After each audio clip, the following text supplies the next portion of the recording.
Фәүзия Бәйрамова. Кырык сырт.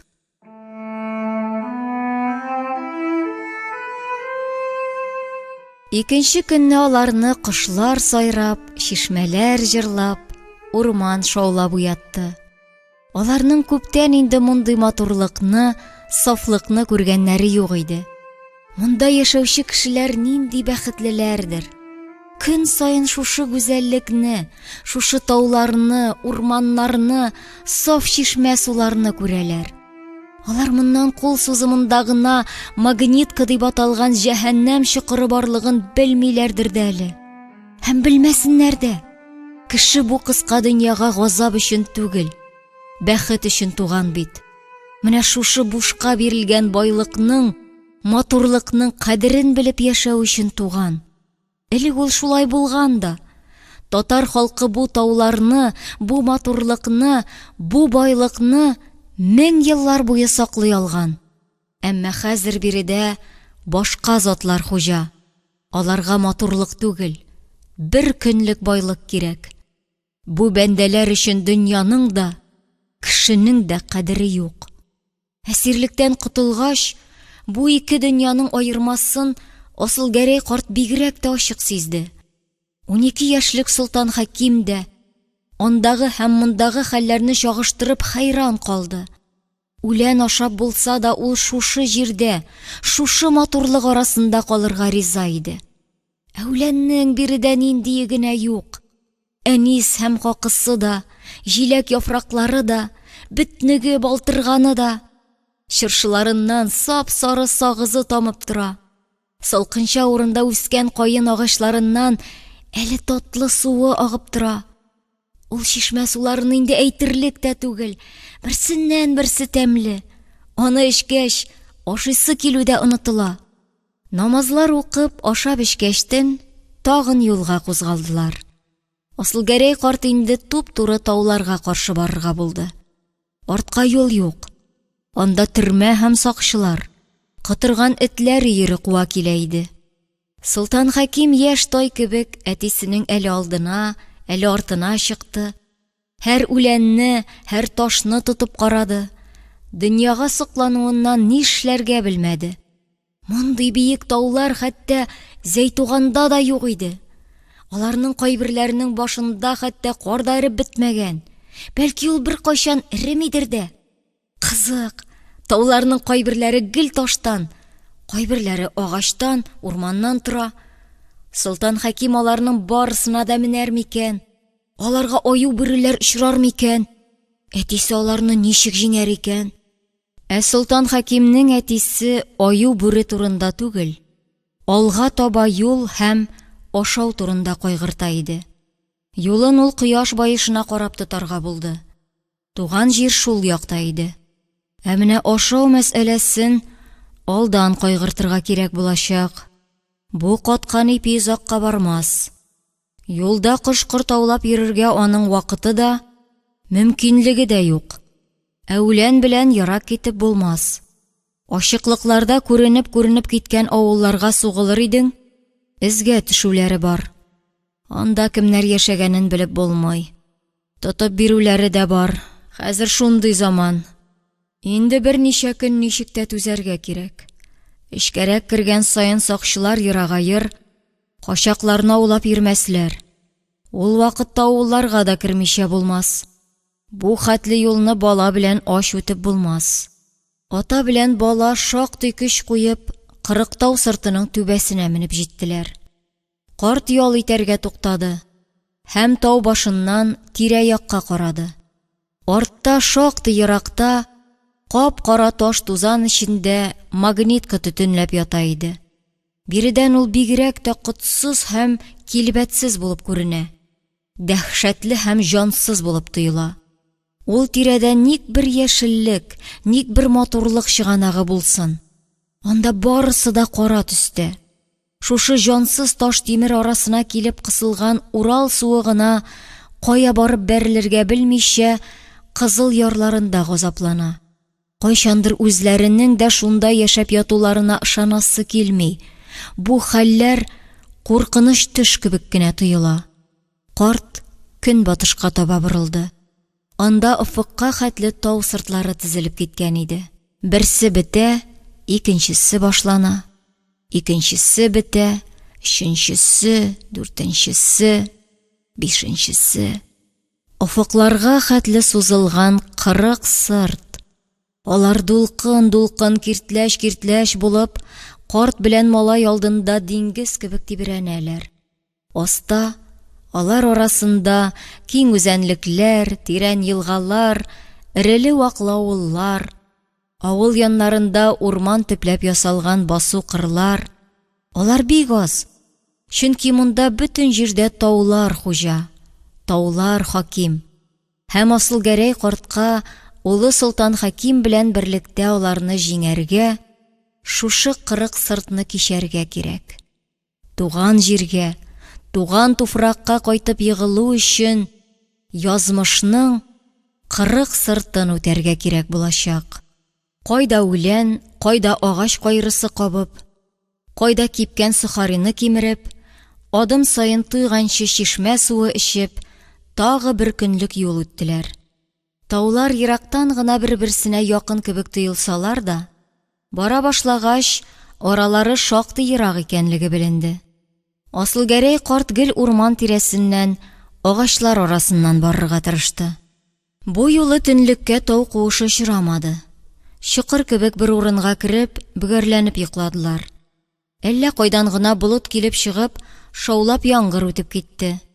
Эштә җылы ризык булмаганнан булай да өшегән тән бөтенләй туңды, калтырата ук башлады. Җәй башы булса да, тауларда төннәр салкын була икән. Бу төндә алар шунысын да аңладылар. Өченче көнне Солтан Хаким күзгә күренеп хәлсезләнде, авыруы йөзенә чыкты. Ул туктаусыз йөткерә башлады. Ә үзенең бит куллары ут булып яна иде. Җитмәсә кичәге болыт тагы әйләнеп килеп, боз кыеп китте. Көн шунда ук суытып җибәрде. Аяк асты йөреп булмас хәлгә килеп лычкылдады. Кашакларның да өс башлары лычма булды. Чабаталары өзелеп, тетелеп чыкты. Туктап ял итмичә, кипшенмичә алга таба юлны дәвам итү мөмкин түгел иде. Арттан чакка атлап килгән Солтан Хаким белән дә нидер эшләргә кирәк. Баланың бөтенләй өзелеп куюы бар. Карт ярдәм көткәндәй биек тауларга карады. Әмма алар бу юлы айруча дәһшәтле һәм кырыс иделәр. Асылгәрәй карт эшкә кергән саен тауларның да килеш рәвешләре үзгәргәнлеген аңлады. Беренче сыртлар әле тәбәнәгрәк, агачлырак булса, алга таба инде аның юлында түбәләре күккә тигән кара таш кыялар басып тора иде. Кайберләренең түбәсен кар каплаган. Аларга якын килерлек тә түгел. Уралтау бу карт белән малайны үзенә артык якын китерергә теләми дә иде ахрысы. Тау итәгеннән бер шыграк урын эзләп табып, карт учак ягып җибәрергә коры сары эзләштерә башлады. Карагай чыршы төпләренә яңгыр үтмәгән. Анда узган елгы ботак-сатаклар шактый иде. Асылгәрәй карт аларны тиз генә җыештырып, учак ягып җибәрде. Бөтенләй хәлсезләнгән улын җылыгарак китереп утыртты. Хәзер ничек тә балага җылы азык әзерләп ашатырга кирәк иде. Һәм картның бөтен өмете елгадагы балыкта иде. Суда әлбәттә балык бардыр. Әмма аны ничек тотасың? Бәлки, бала чактагы кебек күлмәк белән сүзеп караргадыр. Су буенда ашка үлеп булмый бит инде. Тота алса, таш өстендә кыздырып булса да, улына җылы ризык ашатыр иде. Шул ният белән карт якында гына шаулап агып яткан киң суга төште. Елга шактый сай булып, төбендәге ташларына хәтле ялтырашып яталар иде. Асылгәрәй карт булай да юеш күлмәген салып, бала чактагы кебек изү җиңнәрен бәйләп суга салды. Үзе аяк-куллары белән суны шапылдатып, күзгә күренмәгән балыкларны күлмәккә таба куа башлады. Читтән караганда малай шалай кебек кыланган ак чәчле бу карт бик сәер күренә иде. Әмма аның башка чарасы юк иде. Бераздан ул суга салган күлмәген тартып чыгарды. Әмма анда бер нәрсә дә юк иде. Карт күлмәген тагы ташлар белән бастырып су төбенә салды. Бер читеннән тотып, аңа тагы балыклар куа башлады. Күлмәк бу юлы да буш булып чыкты. Аның төбенә елга ташлары гына тәгәрәп кергән иде. Карт соңгы өмет белән күлмәген тагы су эченә ташлады. Аяк-куллары белән шапылдатып, аңа тагы балык куа башлады. Бераздан аңа капчык төбендә нидер бар кебек тоелды. Ул аны ашыгып тартып алды һәм балык эзләп кулын тыкты. Әмма анда вак таштан кала берни юк иде. Асылгәрәй карт әрнеп учындагы ташларны суга атмакчы булды. Әмма кояшта ялтырашып яткан сары бөртекләрне күреп туктап калды. Ул аларны күзенә якынрак китереп карады. Бармакларына алып капшады. Шик юк, аның учында алтын бөртекләре җемелдәшеп ята иде. Карт куркып як-ягына каранды. Бу тирәдәге елга суларда ул алтын барлыгын ишетеп белә иде. Әмма алтынга аучылар да күп була шул. Алар бер-берләрен үк үтереп бетерәләр. Менә бит, балык эзләгәндә алтын тапты. Әмма бу хәл Аллаһның рәхмәте дә, сынавы да булырга мөмкин иде.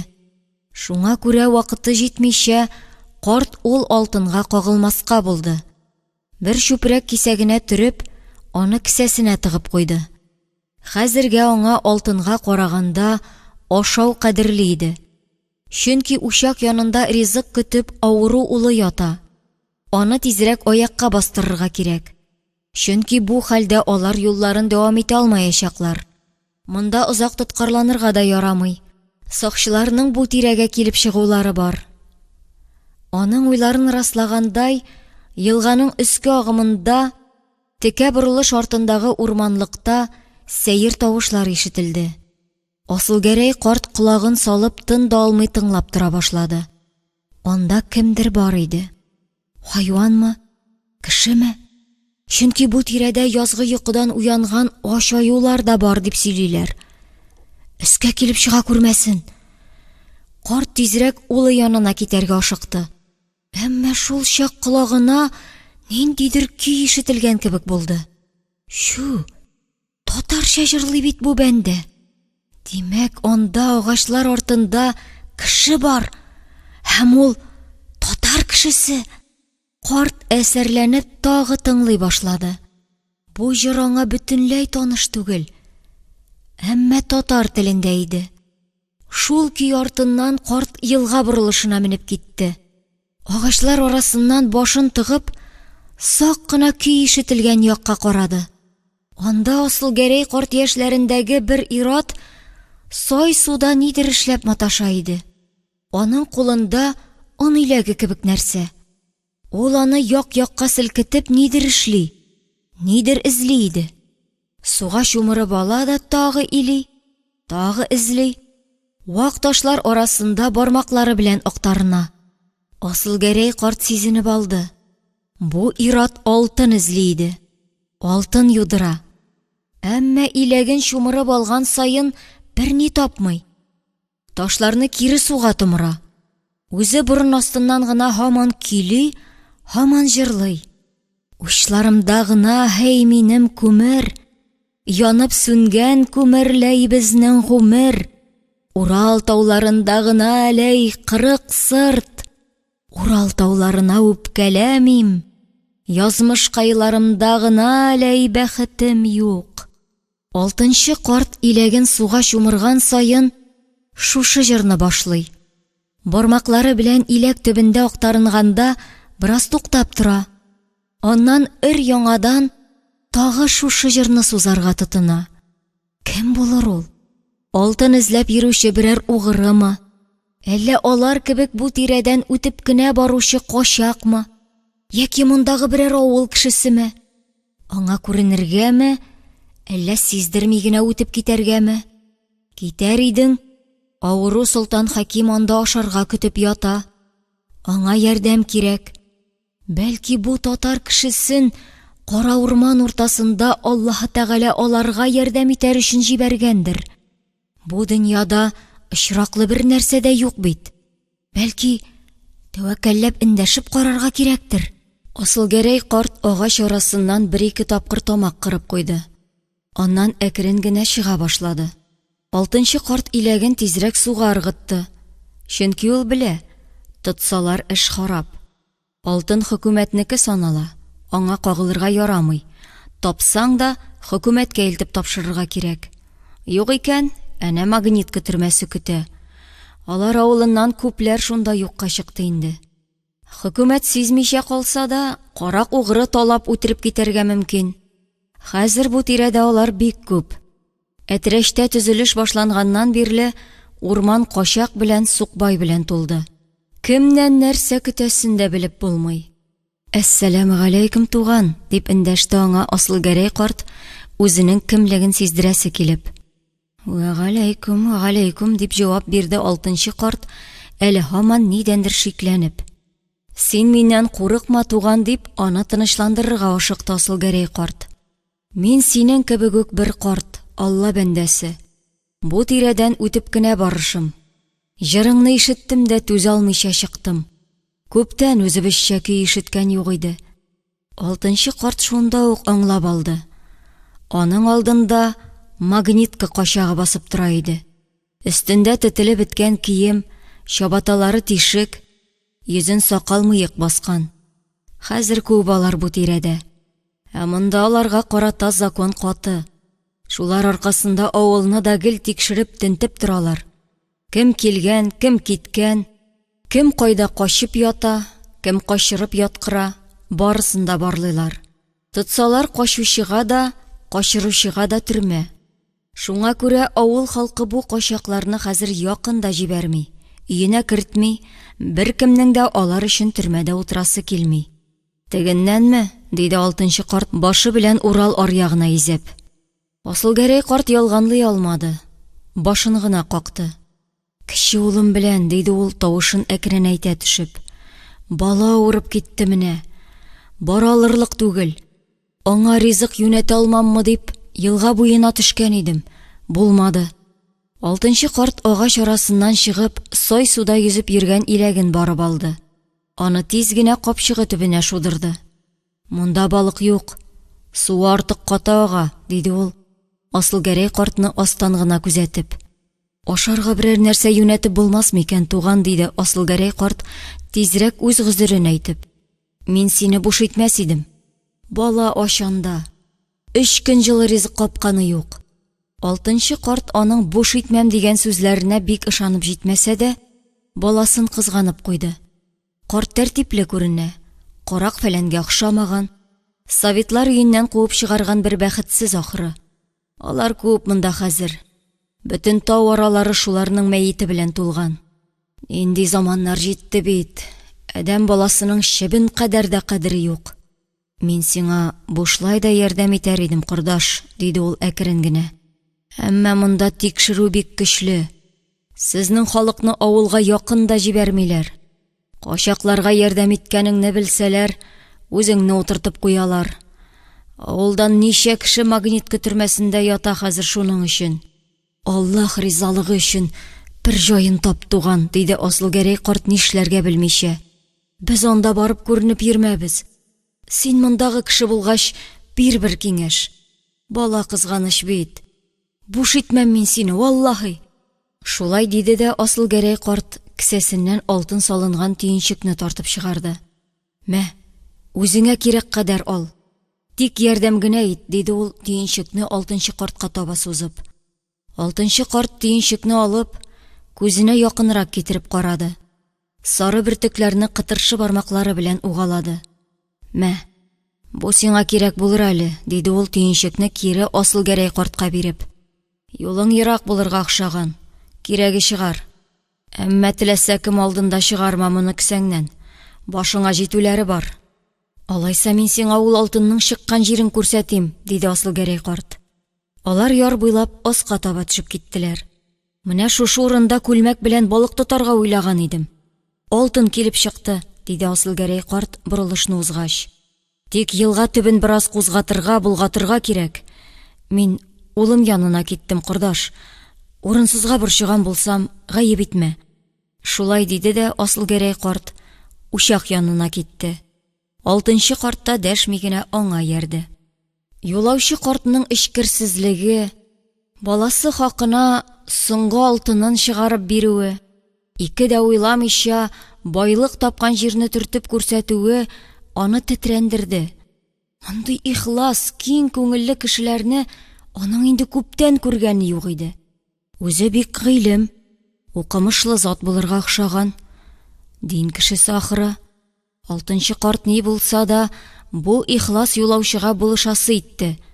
Һәм аның артыннан иярде. Алар килеп җиткәндә, Асылгәрәй карт яндырып киткән учак инде сүнеп бара, ә аның янында аңсыз хәлдә Солтан Хәким ята иде. Аның хәле бер дә җиңеләймәгән, киресенчә, тагы да авырая төшкән иде. Бала туктаусыз саташа, әлә ниссен, әлә тиссен чакыра, туганнарына эндәшә, алар белән сөйләшә иде. Асылгәрәй карт аңа тизрәк кружка төбендә калган суны эчертте. Ашарга эзләп кесә төпләрендә кармаланды. Әмма анда ипи балчыгыннан кала бер ни юк иде. Моны күреп, алтынчы карт тизрәк кесәсенә тыгылды. Аннан берничә пешкән бәрәңге, йомырка, күсәмәсе белән ипи, тоз тартып чыгарды һәм кашаклар алдына куйды. Бу хәтле нигъмәтне күргәч, инде берничә көн ачлы-туклы йөргән Асылгәрәй картның башлары әйләнеп китте. Күзләренә яшь бәреп чыкты. Булай булгач, ул аштан үлмәячәк, иншаллаһ. Рәхмәт, кордаш, диде ул күз яшьләре өчен уңайсызланып. Баламны аш итмәдең. Аллаһ үзеңне дә гомерлек ризыклы итсен. Бу хәтле зур һәм изге сүзләрдән алтынчы карт әллә нишләп китте. Аның катып барган күңеле нечкәрде. Агач төбендә авырып яткан бу бала аңа 21-нче елны ачлыктан үлгән үз балаларын исенә төшерде. Ул елларда үзе төрмәдә утырып калды, ә ачлык аның бөтен гаиләсен кырып салды. Һәм менә дөньяда тагы шул хәлләр кабатлана. Тик инде башка кешеләр белән. Күзенә килеп тыгылган яшьләрне күрсәтмәс өчен, алтынчы карт тизрәк учакны тергезеп җибәрде. Чәй кайнатырга куйды. Асылгәрәй карт исә улын ашатырга ашыкты. Хәле бик авыр булса да, Солтан Хәким ризыкка битараф кала алмады. Ачлык авыруны да җиңде. Малай башын калкытып, әтисе биргәнне кабарга мәҗбүр булды. Аның маңгаена эре тир бөртекләре бәреп чыкты. Бераз капкалагач, ул яңадан күзләрен йомды. Яңадан онытылды. Улыңның хәле чыннан да авыр икән, кордаш, диде алтынчы карт учак янына чүгәләп. Моның белән Урал тауны кичә алырсың микән? Ай-һай, бу тирәдә әле ачыклыклар, юллар бар. Алга таба тау өстендә тау, сырт өстендә сырт бит. Кайсы якка кайтып барышың соң? Татарстанга, Бөгелмә, Шыгыр тирәләренә. 7 бала белән мулла булган өчен сөрделәр. Өчесе бу җәфадан үлде инде. Калганнары да харап булып бетмәсен дип качарга булдык. Башта ук аймыл булып беттек. Хәзер аларның да хәлен белмим. Кайсы якка киткәннәрдер. Бу тирәдә әле юллар бар, Баймак ягына да, Рынбур далаларына да. Әмма анда күзәтү көчле, чөнки ачык урын. Качкан кеше ул якка китми. Тәвәккәлләп тау арасына керә. Әмма белмәгән кешегә анда ай-һай, кордаш. Бигрәк тә бу авыру бала белән. Ул арада чәй кайнап чыкты. Аңа үлән яфраклары тутырып, Солтан Хәкимгә эчерделәр. Бала бер-ике йотты да тагы күзләрен йомды. Әллә ул йокыга китте, әллә тагы аңсыз ята, белеп булмый иде. Алтынчы картны ялгыз калдырып, Асылгәрәй хәзрәт намаз укып алды. Бер Алладан улы өчен сәламәтлек сорады. Аның тизрәк аякка басуын теләде. Бала чагында гына 1-2 ел авыл мәдрәсәсенә йөргән алтынчы карт өчен аның бу намазы шак каттыргыч булып тоелды. Үзләре кара урман уртасыннан качып баралар. Ашарларына юк, юлны белмиләр. Җитмәсә, малае авырып киткән. Ә намазын калдырмый. Инде 3 баласы бу хәлләрдән егылып үлгән. Калганнарның кайда икәнлеген белми. Ә намазын барыбер калдырмый. Барыбер Алладан өмет итә. Алтынчы картның мондый кешеләрне күптән күргәне юк иде инде. Алар ягында хәзер дин бетеп бара. Барысына совет бандитлары хуҗа. Башка вакыт булса, мин сезне авылга гына алып кайтыр идем, туган, диде ул, бу диндар картка ниндидер яхшылык эшлисе килеп. Әмма тотачаклар. Монда этләр белән көн аралаш тикшереп китәләр. Бигрәк тә җәйгә чыккач. Авылыгыз зурмы соң? Заманында шактый зур иде. Без монда бик борынгыдан яшибез. Бабайлар әйтмешли, Нух пәйгамбәр заманыннан бирле. Мишәр токымыннан без. Авылда заманында мәчет мәдрәсәләр дә бар иде. Советлар барысын да бетерде. Аларга дин кирәк түгел бит. Алар нәрсә кирәген үзләре дә белми. Үзеңнең гаиләң зурмы соң? Дип сорады Асылгәрәй карт сак кына. Бер ялгызым мин, диде 6нчы карт аны гаҗәпләндереп. Безнең ярты авыл ачлык елны кырылды. Минекеләр дә шунда үлеп бетте. Үзем төрмәдә калдым ул вакытта. Иректә булсам, күрәләтә ачтан үтермәс идем. Бер җаен табар идем. Төрмәгә нәрсә өчен утыртканнар иде соң? Ул вакытта шулай иде бит. Аклар килеп, кызыллар яклыларны аталар. Кызыллар килеп, аклар яклыларны асалар. Мин ак та түгел, кызыл да түгел. Читтә үз көнемне үзем күрүче бер зимагур идем. Берсенә дә баш бирмәдем. Буйсынмадым. Шуның өчен утыртып та куйдылар. Үзем яннарында булсам, балаларымны ачка үтерә торган ир түгел идем мин. Менә шулай, туган. Син хәзер күргәннәрне мин күптән үз башымнан кичердем инде. Алар шактый вакыт тын гына утырдылар. Бу тынлыкны чатыр-чытыр учак янганы һәм Солтан Хәкимнең авыр итеп сулыш алганы гына боза иде. Авыллар бик үзгәрде хәзер, туган, дип дәвам итте 6нчы карт. Кулак дип бөтен хәлле кешеләрне магниткага сөрделәр. Кайберләре үзләре язылып китте шул җәһәннәмгә. Чөнки авылда да хәзер тормыш җиңел түгел. Әллә ниткән колхозлар уйлап таптылар. Бөтен мал-туарны җыеп алып чыгып киттеләр. Колхозларында эш бармый. Бездә бит җирләр аз, кругом урман тау. Бу якларда ничә ел рәттән корылык булды бит. Халык тагы ачлыктан кырылды. Магниткадан җыен угрының килеп талап киткән чираклары да булды. Анда да теләсә кем бит хәзер. Шуңа күрә хәзер халык авылга бер кемне кертми. Бер кемгә ышанмый, туган. Үзең колхозга кердеңме соң? Дип сорады Асылгәрәй карт сак кына.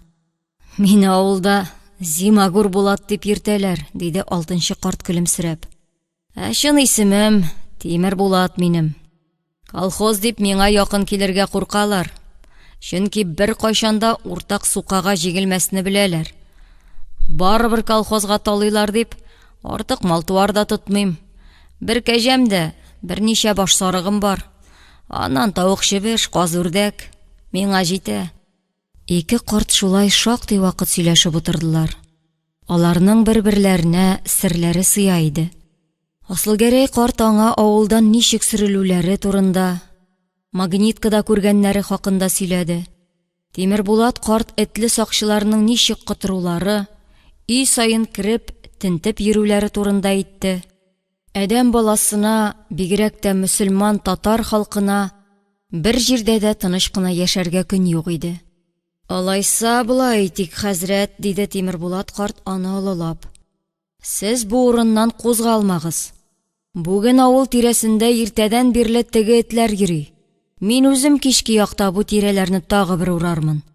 Бераз җылы ризык пешереп китерермен. Бу балага яхшы тәрбия кирәк хәзер. Үпкәсендә булмагае. Ут булып яна бит. Син мин килгәнне көт. Рәхмәт, Тимер Булат туган, диде Асылгәрәй карт күңелен эчкәреп. Үзеңә зыян килә күрмәсен. Бер үк сак бул. Аллаһ Тәгалә сиңа юлдаш булсын. 6нчы карт капчыгын алып урман эченә кирип югалды. Һәм тирә-юн тагы тып-тын калды. Әйтерсеңлә ул карт булмаганда, әйтерсеңлә төштә хыялда гына чагылып үткән. Һәм әнә табында ул калдырып киткән ризыклар өелеп тора. Урман ягыннан тагы аның моңлы тавышы ишетелә. Урал тауларында гына әләй кырык сырт. Урал тауларына үпкәләмим. Милләт тарихында әләй кырык сырт.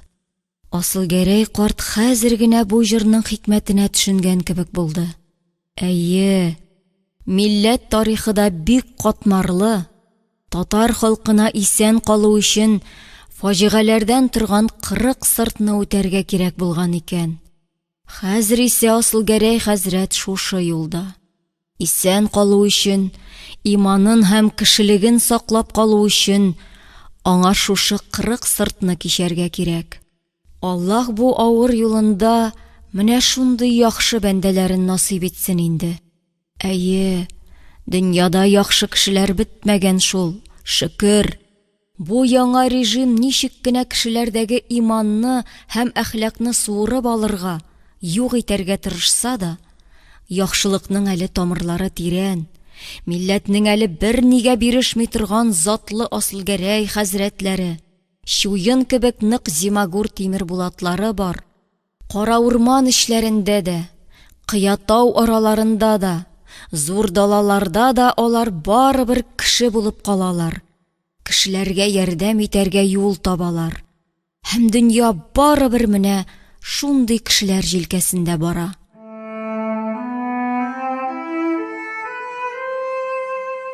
Ул арада Солтан Хәким уянып, ишәргә сорады. Бала әле һаман ут булып яна. Әмма ашага шаңа бераз хәл кирип киткән, ул сөйләшә ала иде. Әтисеннән теге Тимер бабай турында сорады. Саташып ятса да, ул аның исемен дә, үзен дә хәтерләп калган икән. 6нчы карт калдырган ризыклар белән тагы тамак ялгап куйдылар. Учакны яңадан тергезеп җибәрделәр. Инде кич тә җитеп килә, төнгөлек турында уйларга вакыт иде. Кич җитте, кояш тау сыртлары арасына кереп юкка чыкты. Асылгәрәй хәзрәт ахшам намазын укып йөргән арада, аркасына киндер капчыгын асып, Тимер Булат карт та килеп җитте. Ул бер савыт белән кайнар тавык шулпасы китергән иде. Икенчесенә бал белән чәй алган. Тирә-юньгә тәмле исләр таралды. Зәйтуганнан чыкканнан бирле мондый ризыкларны күрмәгән качаклар хайран калдылар. Ике карт ике яктан утырып, Солтан Хәкимгә кашыклап тавык шулпасы ашаттылар. Кәрәзле бал белән чәй ишерделәр. Аннан авылдан килгән бишмәткә төреп яткырдылар. Авыру бала эреп йокыга киткәч, ике карт тагы сүзләрен дәвам итте. Әгәр теге заманнар булса, мин сине үзебезнең авылга мулла итеп кенә алып кайтыр идем, дип сүз башлады Тимер Булат карт. Бездә хәзер мәеткә җиназа укучы да калмады.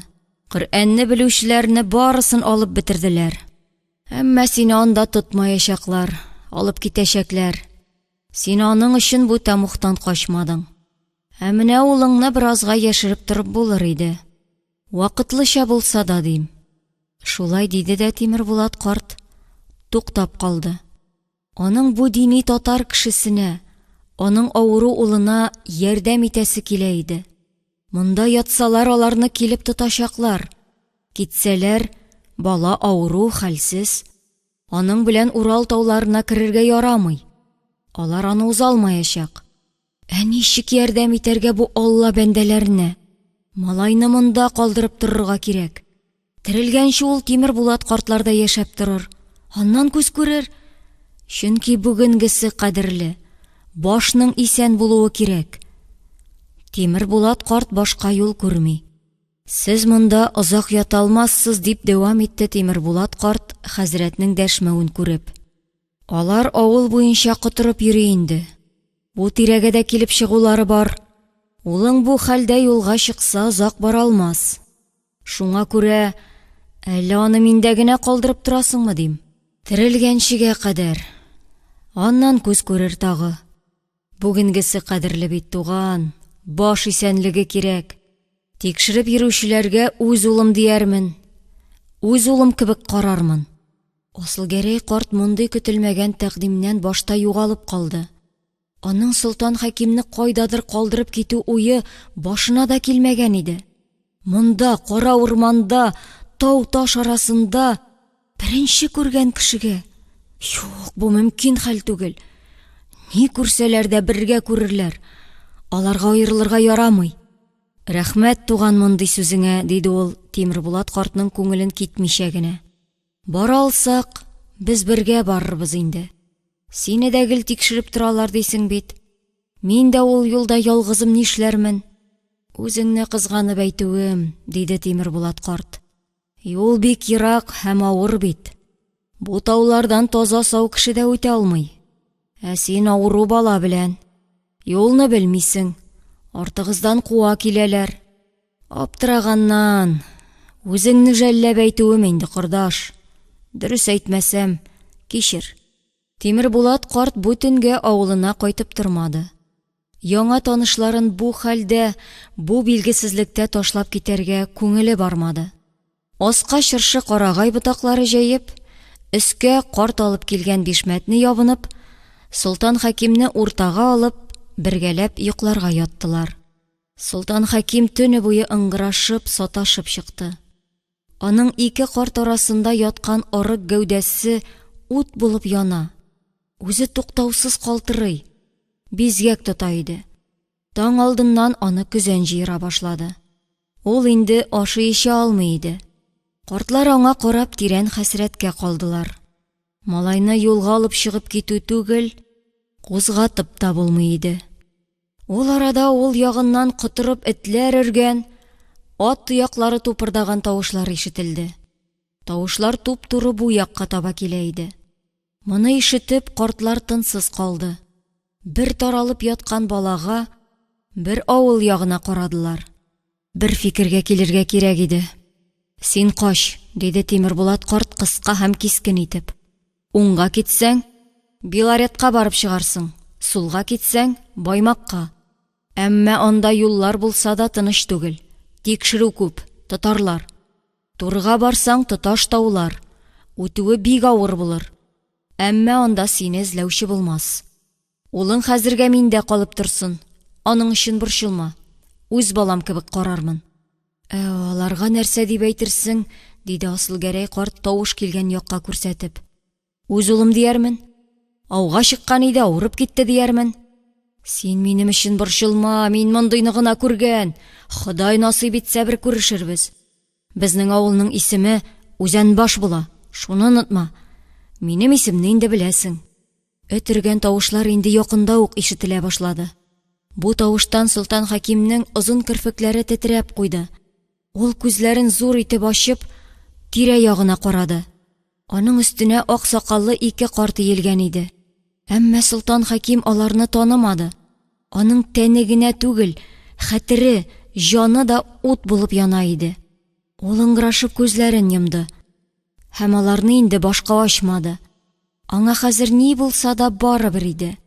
Аның җаны кырык сыртны бер мизгелдә үтеп, Зәйтуганга кайтырга кубарылган иде. Асылгәрәй карт моның язмыш икәнлеген аңлады. Әйе, Солтан Хәким монда калырга тиеш иде. Димәк, бу 6нчы картны алар янына Аллаһ Тәгалә үзе җибәргән. Хуш, бәхил бул улым, диде ул Солтан Хәкимнең ут булып янган битләреннән үбеп. Картның кайнар яшьләре улының битләренә тамды. Әмма малай уянмады. Аңга килмәде. Ул әйтерсең лә инде мәңгелек йокыга киткән. Бу дөнья белән мәңгегә бәхилләшкән иде. Ата кеше улы янында дуга кылды.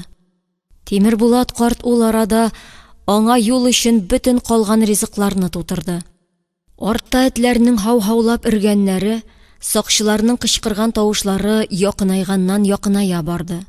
Алда исә стена булып кара кыялар басып тора иде. Алда Урал тауларының кеше үтә алмаслык кырык сырты җәелеп ята. Асылгәрәй карт аларны инде бер ялгыз үтәргә тиеш иде. Ул уңга да, сулга да борылмады, туп-туры китте. Урал тауларына таба, язмышына каршы атлады.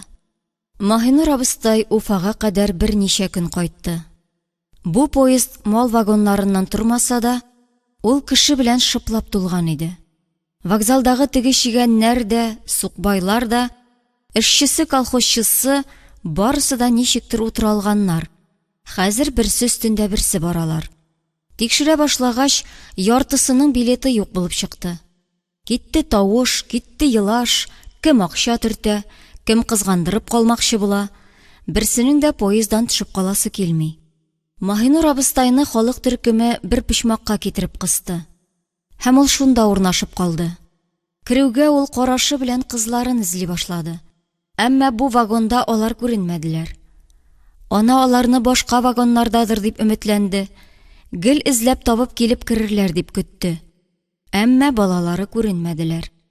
Беренче төнне шулай, ничек кертеп тиясәләр, шул рәвешле чыктылар. Ертән вагон буйлап сакчылар китте. Алар һәр кешенең билетын һәм документларын җентекләп тикшерәләр иде. Мылтыклы сакчыларны күргәч, Маһинур абыстай кыелып төште. Зиһене таралып, мие томаланып китте. Алар билетсыз кешеләргә штраф салалар, документсызларны җыеп алып чыгып китәләр иде. Бигрәк тә ир-атларны һәм яшьрәкләрне җентекләп тикшерәләр. Аларның очлы күзеннән беркем котыла алмый. Менә алар Маһинур абыстай утырган почмакка да җиттеләр. Биредә дә кайсының билеты, кайсының документы юк иде. Маһинур абыстай кебек биредә магниткадан качканнар да бар икән. Аларны бала-чагалары белән акыртып шунда ук икенче вагонга алып чыгып киттеләр.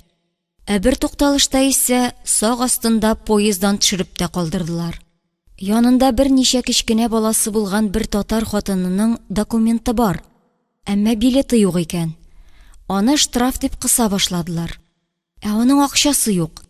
Аларны төшереп калдырырга өстери башлагач, Маһинур абыстай кызы Гайшәгә дигән билетны чыгарып бу хатынга бирде. Башта аптырабрак торган хатын шунда ук аңга килеп үзенекен сукалый башлады. Бу безнең авыру әниебез. Билетлар анда иде. Мин русча аңлап бетермәдем дип акланырга тотынды. Маһинур абыстайда чыннан да 2 билет иде. Аны шушы татар хатынының әнисе дип уйладылар ахыры. Билетын тикшерделәр дә, артык төпченеп тормадылар. Карчыкның кыяфәте дә авыру кешене хәтерләтә. Шуңа күрә сакчылар аның белән артык мавыгып тормадылар, башкаларны тикшерә башладылар. Сакчылар китү белән яшь хатын Маһинур абыстайга рәхмәтләрен әйтә башлады. Шул арада үзенең тарихын да сөйләп ташлады. Ул Чиләбедән Уфа тирәсендәге бер авылга кайтып бара икән. Ире трактор заводы төзергә язылып килгән булган. Котлован казыганда җир басып үтергән. Бетле баракларда ничек кирәк алай кышны чыккач, хатын балаларын алып авылларына кайтырга булган. Әмма аны вокзалда талаганнар, билетка дигән акчаларын алганнар. Мәрхәмәтле кешеләр аны поездга утыртып җибәргәннәр. Әмма менә беренче тикшерүдә үк тотканнар. Әле ярый бу абыстай булган. Аларны бер тиен акчасыз тау арасында төшеп калудан коткарган. Синдә ничек 2 билетсың, абыстай, дип сорап куйды ул үзенекен сөйләп баргач. Кызларыма дип алган идем. Әмма алар белән аймыл булдык, диде Маһинур абыстай, артыгын сөйлисе килмичә. Чөнки монда да төрле кеше бар. Аның качып кайтып баруын белмәүләре яхшы иде. Маһинур абыстайның үзе белән Сухарыйдан кала ризыгы юк иде. Ул шуларны капкалап кайтты.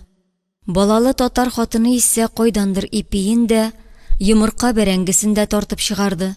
Карчык алдына куйды. Аның бу абыстайны шул рәвешле булса да бәхилләтәсе, әҗерен бирәсе килде. Бу хакта әйткәч, Маһинур абыстай сабыр гына: "Аллаһ риза булсын, кызым", дип әйтеп куйды. Бу яшь хатын әниебез дигәч, абыстайның да документларын тикшереп тормадылар бит. Шулай булгач, ул да Маһинур абыстайга ярдәм иткән булып чыга. Шулай итеп, алар бер-берләреннән бәхилләр иде. Ул арада тымырылып, Урал тауларына да килеп керделәр. Килгән вакытта мал вагоныннан Маһинур абыстай аларны күрә алмаган икән. Бер хикмәт икән ул Урал таулары. Әле кап-кара кыя таулары каршыңа атылып килеп чыга. Поездга ышкынып диярлек яныңнан йөгерә. Әле берәм-берәм урманлы тау сыртлары тезелеп китә. Сине бишек итеп тибрәтә. Урыны белән үзәнлекләр ачылып китә. Анда авыллар, йортлар утырып кала. Кешеләр чагылып үтә. Бу тауларның бер дә очы-кырые юк кебек. Аларның кайчанда булса бетәсенә ышанып та булмый. Шушы тау араларында аның төпчеге, рәйсәсе ята бит. Дуга көтеп ята. Карчык кулларын күтәреп, озаклап дуга кылды. Бите буйлап күз яшьләре тәгәрәп төште. Шушы тау араларында ире, улы Солтан Хәким каңгырып йөриләр булыр. Инде исән сау күрешергә насыйп итсен иде. Аларны Аллаһ Тәгалә үзе сакласын. Кызлары белән дә Уфада күрешергә язсын. Аларга бу явыз сакчылар кулыннан котылырга насыйп итсен. Инде барысы да Алла кулында.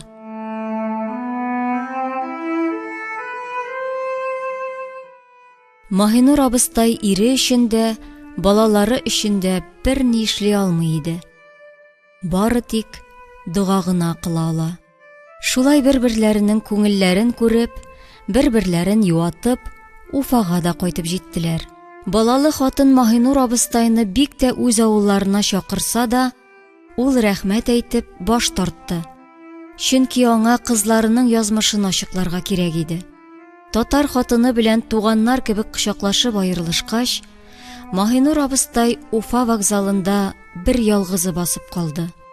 Ул мөгъҗиза көткәндәй күзләре белән кызларын эзләде. Әмма алар күренмәде.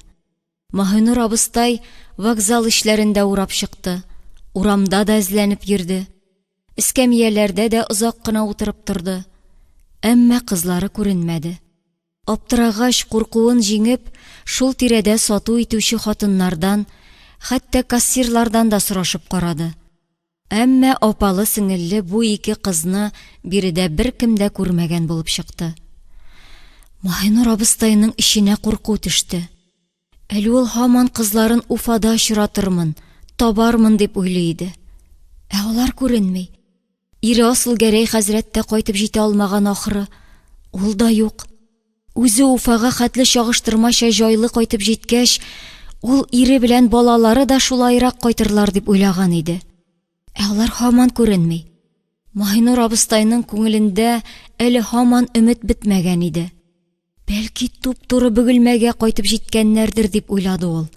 Бәлки башка юлдан киткәннәрдер дип үз-үзен юатырга тырышты. Алар бит магниткада вакытта ук шулай килеште. Кем ничек булдыра ала, шулай кайтырга ниятләделәр. Бәлки инде алар Аллаһ насыйп итеп Зәйтуганга ук кайтып җиткәннәрдер. Алай да Маһинур абыстай әле тагы бер ничә төн вокзал каршындагы эскәмиядә кунды. Я ире, я балалары кайтып керерләр кебек тоелды аңа. Өченче көндә инде аның үзе белән сакчылар кызыксына башлагач, ул башын тагы диванага салды. Әйберләрен дә актарына башлады. Өстенә кат-кат иске-мыскы кигән бу сәер карчыкның кемлеген ачыклый алмагач, сакчылар кул силтәп читкә киттеләр. Маһинур абыстай исә монда артык калырга ярамаганлыгын аңлады. Чөнки инде аның ашарына да юк, акчасы да бетеп килә иде. Ул соңгы тиеннәрен җыеп, бөгелмә поездына билет алды һәм туган якларына кайтып китте. Ә биредә инде җәй уртасы иде. Дөньяның иң матур, иң әкияти чагы. Болыннарда билдән печән өлгергән, урман буйлары шау чәчәктә, кырларда иген күтәрелеп килә. Үзәнлекләрдә көтү-көтү маллар йөри, ачык урыннарда авыллар җәелеп ята. Дөньяда бер ни үзгәрмәгән. Барысы да узган җәйдә Маһинур абыстайлар илдән чыгып киткән хәлдә. Дөнья шаулап яшәп ята. Тик анда Маһинур абыстай белән Асыл Гәрәй хәзрәткә һәм аның балаларына гына урын юк. Бөгелмәгә кайтып җиткәнче Маһинур абыстай тәрәзә яныннан китмәде. Монда инде Уралдагы кебек документ тикшерүче мылтыклы сакчылар юк иде. Барысы да үзгә, барысы да җанга якын, кадерле. Җирнең, агачларның төсенә кадәр башка, туган якның исенә кадәр башка шул. Монда көне-төне дөпелдәп торган төзелеш шау-шуы да юк. Атлаган сайын таш тимер дә өелеп ятмый. Тирән чокыр котлованнар да, завод торбалары да, домны мичләре дә, котсыз бараклар да, җир асты куышлары да юк. Монда кешеләр дә башка. Бер җиргә ашыкмыйлар, кычкырышмыйлар, бер-берсен орышмыйлар. Үзләренчә тыныч кына яшәп яталар. Бөгелмәгә кайткач, ул туп-туры улы Рауил белән килене Вәсимә яшәгән фатирга китте. Маһинур абыстай аларның узган ел ук Ташкент якларына китүләрен белсә дә, бәлки яңадан кайтканнардыр дигән өмет аны бирегә китерде. Әмма өмете юкка булып чыкты. Ишекне таныш түгел Марҗа ачты. Ул берни белми иде. Каршында сәләмә киемле карчыкны күргәч, хәерче дип белеп, тизрәк ишекне ябып куярга ашыкты. Чөнки соңгы вакытта аларның исәбе-хисабы юк иде. Әйтерсең, бөтен шәһәр ачлар һәм хәерчеләр белән тулган. Маһинур абыстай ач иде. Аның инде берничә көн берни ашаганы юк иде. Ачлыктан һәм хәлсезлектән аның башы әйләнде, зиһене томаланып китте. Бер йорттан сорап алып су эчте. Капка төбендәге эскәмияләрендә хәл җыеп утырып торды. Аңа хәзер ничек тә Зәйтуганга кайтып җитәргә кирәк иде. Ул шуның өчен 1000 чакрым юлга качып чыгып китте бит. Әле һаман ирен һәм балаларын шунда күрермен дип өметләнә. Шул ук вакытта авылга һаман шайтан Шакирлар хуҗа булуында чамалый. Кайтып күренсә, аны тагы тотып кире җибәрүләре бар. Ул хәзер Асылгәрәй карт нәселеннән үлгәнче үч алачак инде. Ул булмаса башкалары канны чәчәк. Чөнки бу власть өчен Асылгәрәй карт нәселе кара исемлеккә кертелгән. Башлары сөргөн сөрелгән һәм алар уйлавынча шунда чиреп бетәргә тиешләр иде. Әмма ни генә булса да, Маһинур абыстай Зәйтуганга кайтмый кала алмый. Ул шуның өчен җәһәннәмнең үзеннән качып юлга чыкты бит. Иреннән, балаларыннан аерылды. Ашыкты, талчыкты, диванага сабышты. Аның хәзер бер телем ипи алырлык та акчасы калмады. Әле ярый аяк астында үлән бар. Маһинур абыстай аны кайда күрсә шунда өзеп каба. Әмма үлән ачлыкны басмый шул. Бераз алдап торырга гына ярый. Җитмәсә кисеп-кисеп эче авырта башлады. Тәне ут кебек янарга, кызышырга тотынды. Маһинур карчыкка ничек кенә булса да Зәйтуганга, кызы Сабира янына кайтып егылырга кирәк иде. Аны әллә туган туфрак, әллә кабер туфрагы шулай алгысып үзенә тарта иде. Ул соңгы көчен җыеп, җәяүләп юлга чыкты. Аның кеше күзенә чалынасы килмәде. Битен каплабрак, олы юлдан читтә, ерак сукмаклардан барды.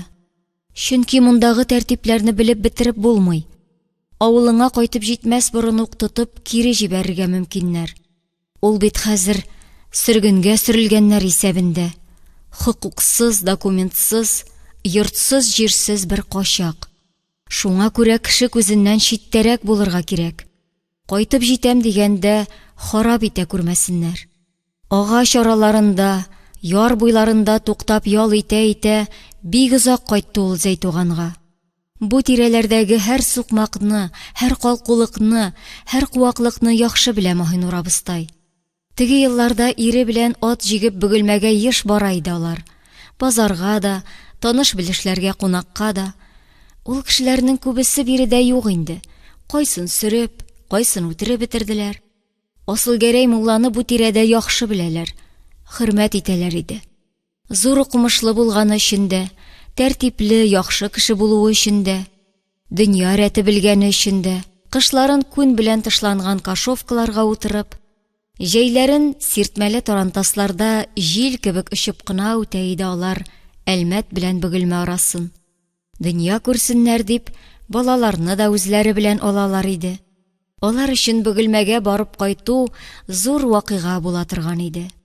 Менә хәзер Маһинур абыстай, Зәйтуган мулласының абыстайы, Кылшариф мулласының кадерле кызы шушы юлдан кача-поса җәяүләп кайтып килә. Ни өчен шушы хәлгә калдырылды ул? Мулла хатыны булганы өченме? Хәлле тормышта яшәгәннәре өченме? Укымышлы булулары өченме? Алар бит авылда бер кешегә дә зыян китермәделәр. Киресенчә, халыкны гел аклыкка, мәгърифәткә өндәделәр. Аларга дин өйрәттеләр. Тормыш алып баруда яхшы үрнәк булдылар. Һәм таланып, бернисез калдырылып, авылдан сөрелделәр. Ул хәзер үзен танып алып, яңадан сөргенгә тотып җибәрүләреннән курка. Юкка курка. Чөнки аны инде беркем дә танырлык түгел. Аның тулы түгәрәк гәүдәсе коры сөяккә калган. Яңаклары суырылып, шәлпрәеп килгән. Эчкә баткан күзләрендә бер дә бетмәс хәсрәт һәм газап. Өстендәге киемнәре теткәләнеп, йыртылып беткән. Башындагы ак яулыгы көрән төскә кергән. Чабатасы тузып төшеп калган. Зәйтуганга ул хәзер ялан аяк кайтып килә. Әмма нинди хәлдә булса да, барыбер кайта. Аның инде Зәйтуганга бәлки мәңгелеккә кайтып баруыдыр. Маһинур абыстайның соңгы вакытта Аллаһтан бөтен сораганы Зәйтуган туфрагында җирләнү иде. Ул магнитканың аш далаларында ятып калудан, күмелмичә җир өстендә аунап ятудан яки кәфирләр белән уртак чокырга тыгып куелудан каты чыгып курка иде. Ул нигәдер соңгы вакытта гел үлем турында уйлый башлады. Һәм җаны тәне белән Зәйтуганга ыргылды. Күрәчәге каршына ашкынды. Ул бик арыган иде. Сөргендә 1 ел күргәннәре аның бөтен бәхетле гомерен изеп сытып, таптап киткән иде. Ул бу хәлдә үзенә дә, балаларына да ярдәм итә алмавын аңлады. Шуңа күрә Аллаһтан Зәйтуганга кайтаруын сорап ялварды. Хәлсез аяклары белән лыштырдап кайта торгач, төн җитте. Зәйтуганга хәтле әле шактый ара бар иде. Маһинур абыстайның үле башыйсы килде. Әмма аның инде үлән ашарлыкта хәле юк иде. Аны капкач, эшенең кисеп авыртуы тагы да арта төшә. Ашаганнан ашамавың хәерле. Шуңа күрә ул кайда очраса, шунда иелеп чишмә суы эчте. Бит кулларын юып, бераз хәл алды. Әмма юл өстендәге авылларга кереп, ашарга сорарга курыкты да, уялды да Маһинур абыстай. Тотып алып кире җибәрерләр дип курыкты. Танып алырлар дип тә ялды. Поездда кешеләрнең сөйләве буенча, быел халык үзе дә аш. Авыллардагы хәлле кешеләр куып бетерелгәч, колхоз дигәннәре эшләп китә алмаган икән. Узган ел бөтен игеннәрне кычкыртып талап җыеп алып чыгып киткәннәр. Яшергән кешеләрне атканнар, төрмәләргә япканнар. Хәзер исә икмәк тә юк, эшләргә кеше дә юк, рәт тә беткән икән. Рәт белгән кешеләр тегендә чери, төрмәләрдә, каберләрдә ята. Маһинур абыстай зәй буендагы бер чокырда бөгәрләнеп төн чыкты. Инде аның ашыйсы да килми иде. Бары тик кайда да булса баш төртәсе, авасы гына килә. Шушы 1 ел эчендә ул инде мондый хәлләрне күп күрде. Моннан авырракларын да кичерде. Монысына гына түзәр шәт иншаллаһ. Бер төнгә түзәрлек кенә хәле бар әле аның. Чөнки төннең теге ягында туган туфрак, төннән ары Зәйтуган, кызы Сабира, оныклары, бәлки әле ире Асылгәрәй хәзрәт, балалары Солтан Хәким, Гайшә бикә, Мәрзиясе дә кайтып җиткәндер. Менә шул уй Маһинур абыстайга көч-куәт бирә. Аш килеш өстерәлеп булса да Зәйтуганга кайтырга ярдәм итә. Һәм ул анда барыбер кайтып җитәчәк, Алла боерса. Маһинур абыстай таң белән торып, зәй суында бит күзләрен юды. Аннан кыйбла якка карап, иртәнге намазын укыды. Бу аның туган туфракта беренче намазы иде. Һәм шушы дугалары аны авылына хәтле алып кайтып җиткерәчәк иде. Менә олы юлдан шактый читтә таралып яткан Зәйтуган да күренде. Юк, башта каршыга ашыгып Очлы тау килеп чыкты. Аннан берәм-берәм Беләүле тау, Алып тау күренде. Иртәнге туман арасыннан башкалары калкып чыкты. Маһинур карчык аларга йотылып, күзләрен ала алмый карап торды. Әйтерсең лә бу манзараны күзләренә генә түгел, йөрәгенә, һәр күзәнәгенә дә сыйдырырга, тутырырга тырышты ул. Үлем вагоннарында, кипкән далаларда, бозлы баракларда тилмереп ятканда, хыялында күпме күрде ул бу газиз күренешне. Чуклы талларга уралган зәй суы, су буйларын каплап киткән куе әрәмәләр, авылга хәтле килеп җиткән яшел урманнар, Зәйтуганны бөтен яктан чорнап алган биек таулар, шул таулардан шаулап агып чыккан саф чишмәләр. Үзе магниткада, таш тимер арасында булса да, җаны менә шушында, Зәйтуган авылында булды Маһинур абыстайның. Ул шушы хыял, шушы күренешләр белән генә яшәде. Шулар аны алып та калды, алып та кайтты. Зәйтуганга килен булып төшкәч, ире асыл Гәрәй аларның барысын да аңа күрсәтеп йөргән иде. Бу кадәр дә кыргый матурлыкны, бу кадәр дә табигый байлыкны аның бер җирдә дә күргәне юк иде. Аннан шушы гүзәллек эчендә аларның 9 балалары тәгәрәп үсте. Алар Зәйтуганның иң татлы суларын эчеп, урман әрәмәләреннән иң татлы җимешләрен ашап, тауларының иң саф һавасын сулап, бик кадерле, бик газиз балалар булдылар. Хәзер кайсы Урал тауларында, кайсы Җаек суларында, кайсы кая ятып калдылар. Калганнарының кайда икәнлекләре дә билгесез. Маһинур абыстай авылга Зәй елгасы буйлап кичке якта кайтып керергә булды. Чөнки көндез күренеп йөрсәң, танып алулары бар. Шайтан Шакирга, советларга барып эләкләүләре мөмкин.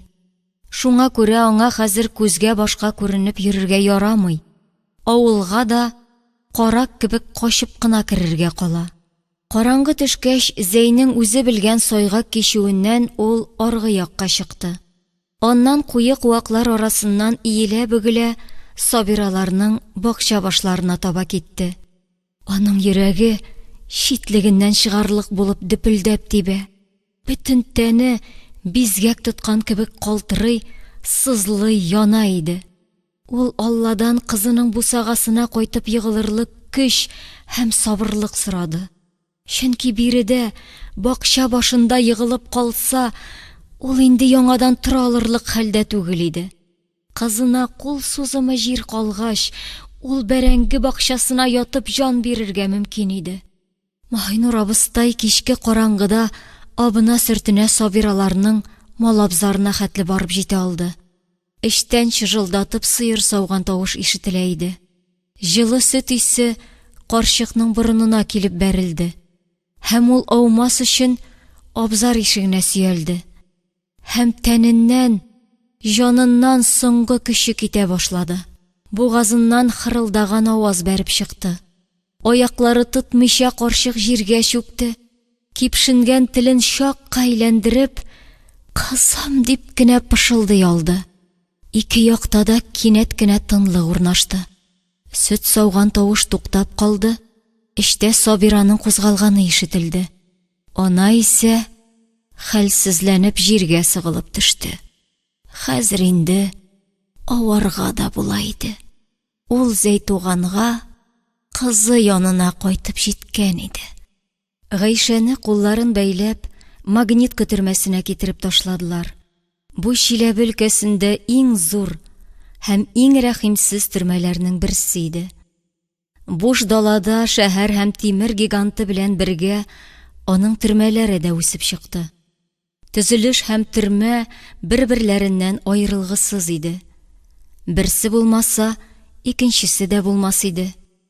Чөнки бөтен магнитканы төрмә тоткыннары һәм сөргенгә сөрелгәннәр төзи. Шушы биек төзелеш хакына далада яңа төрмәләр салына. Аларны дистә меңләгән тоткыннар белән тутыралар. Бу тоткыннарны бөтен ил буенча җыялар. Бигрәк тә авылларга, бигрәк тә татар халкына каныгалар. Татар халкына карата илдән куылу, депортация инде 1930 елдан ук магниткага нигез салган көннән башлана. Магнит көтөрмәләре һәм сөргене аша кимендә 100 000 татар үтә. Аларның яртысыннан күбесе шунда ачлыктан һәм газаптан үлеп кала.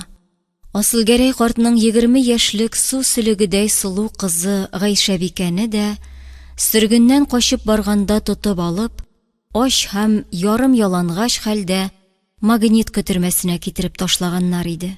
Ул биек кыймалары шәнечкеле тимер чыбыклар белән уратып алынган иксез-чиксез казармалар кирмәне иде. Бирегә инде кулакларны һәм качакларны гына түгел, азу ярган җинаятьчеләрне дә, кеше үтерүчеләрне дә утырта башлаганнар иде. Соңгылары җитәкчелек өчен сәяси тоткыннарны куркытып, кулда тотып тору өчен кирәк иде. 1932 елның 2 аенда гына да булганнарына өстәп, бу тоткыннар өчен тагы 60 барак төзелә. Аларда 20 меңнән артык кеше тотыла. Тоткыннар арасында 18 яшькә кадәрге үсмер балалар да, 60тан узган шал картлар да була.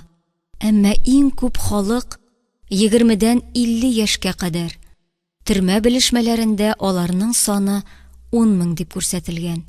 Адәм баласының иң көчле, иң сәламәт, нәсел калдыра, балалар үстерә торган чагы. Һәм ул бу алтын вакытын илгә бөек төзелеш кирәк булганы өчен төрмәдә уздырырга тиеш. Магнит көтөрмәсендә иң күп утыручылар кулаклар һәм хәлле кешеләр була, ягъни татарлар. Күп кеше туган якларыннан ук хөкем карары белән туп-туры төрмәгә озатылган. Гаиләсе бирегә сөргенгә сөрелгән. Кайберләрен качкан өчен тотып бирегә утыртканнар. Дөресен әйткәндә, рәсми кагазьләрдә бу урын төрмә дип түгел, хезмәт белән төзәтү колониясе дип атала. Һәм төзәтү срогы 3 айдан 5 елга кадәр, ягъни кешесенә һәм гамәленә карап. Әмма күп кеше биредәге эш һәм тормыш шартларына түзә алмыйча, шушында ук үлеп кала. Әйтик, рәсми мәгълүматлардан күренгәнчә, 1932 елгы тиф үләте генә дә магнит көтөрмәсендә һәр айны 300 кешене кырып сала. Кайбер айларда бу сан хәтта 1000 ярымга җитә. Әле бу санаганнары гына, санамаган, исәпкә алмаган мәетләр күпме? Монысын беркем белми. Гайшәне кулларын бәйләгән хәлдә менә шушы үләт базына китереп аттылар. Биредәге баракларда хәл сөргеннекенә караганда да куркынычрак иде. Сөргендәгеләр гаилә, район берләшеп авырлыкларны бергә бүлешәләр иде. Ә монда барысы буталган. Мулласы да, кеше үтерүчесе дә, үсмер бала да, үлеп ятучы карт-коры да. Такта баракларда кешеләр өстеннән күселәр чабышып йөри. Я алар тоткыннарны тотып ашыйлар, я тоткыннар аларны юк итә. Ашарга эчәргә юк. Әйе, иң авыры, төрмәдә эчәргә су юк. Мунча юк, ут юк, ашханә юк. Дистә меңләгән тоткынга бер табип юк. Такта бараклар кышын катып үләрлек суык, җәен тынчу, чөнки форточкалар юк, җир идән. Тоткыннарны һәр көн конвой белән эшкә куалар. Эшкә барырга кием бирүче юк. Хәтта чабатага да зур кытлык. Аны ләшкәндә талаш сугыш була. Магниткада иң авыр урыннарда төрмә тоткыннары һәм сөргенгә сөрелгәннәр эшли. Иң тирән баз катлаваннарны көрәк һәм кәйлә белән алар казый. Иң озын нигез траншеяларны алар сала. Бетон дамбаларны алар төзи. Мартын мишләрен болытларга хәтле алар күтәрә. Һәм күбесе шушы биек төзелеш астында сытылып, завод асларында ятып кала. Әйе, Магнитогорск шәһәре һәм металлургия комбинаты кеше сөякләре өстенә төзелгән. Биек төзелеш астына татар сөякләре түшәлгән. Төрмә тоткыннары белән Яһуди Гейнеман һәм урыс Громов җитәкчелек итәләр. Алар җитәкчелек иткәндә магнит көтөрмәсе кызыл байракка лаек була. Бу кызыл байракны тоткыннарны хезмәт белән яхшы тәрбияләгән өчен һәм планны һәр вакыт арттырып үтәгән өчен бирәләр. Ә үлү планын беркем санап тормый. Чөнки илдә кеше бетмәгән. Төрмәләр чоры әле башланган гына була. Гайшәгә менә шунда 3 ай гомерен уздырырга кирәк иде. Башкаларның срогы белән чагыштырганда, бу әле иң азы. Шуңа күрә Гайшә ничек тә түзәргә булды. Чөнки теге якта аны сеңлесе Мәрзия көтеп тора иде. Ул аны үзләре элек яшәгән баракка кайтып урнашкандыр дип өметләнде. Аллаһтан сеңлесен ташламавын йылый сорады. Ә мәхбүсләрнең эчкерсез кылган дугалары кабул була. Алар белән Аллаһ арасында пәрдә юк. Гайшә дә башкалар кебек һәр көнне саг астында эшкә барды. Ачлы-туклы хәлдә төнлә саг астында төрмәгә кайтып егылды. Ул җәй бик эссе һәм коры килде. Магниткада тиф үләте котырды. Ул биредәге халыкның яртысын кырып салды. Кышын мәетләр айлар буе күмелмичә ята алса да, эссе җәйдә бу мөмкин түгел иде. Чөнки бөтен Магнитка үлем базына әйләнергә мөмкин иде. Моны күреп, төзелештән чит ил эшчеләре китә башлады. Комсомолларның эзе калмады. Чөнки баш кадерле иде. Ә эшләргә план бирергә кирәк. Инде беренче домны мишләре җибәрелгән, аларга көн саен руда кирәк, илгә чуен кирәк, металл кирәк.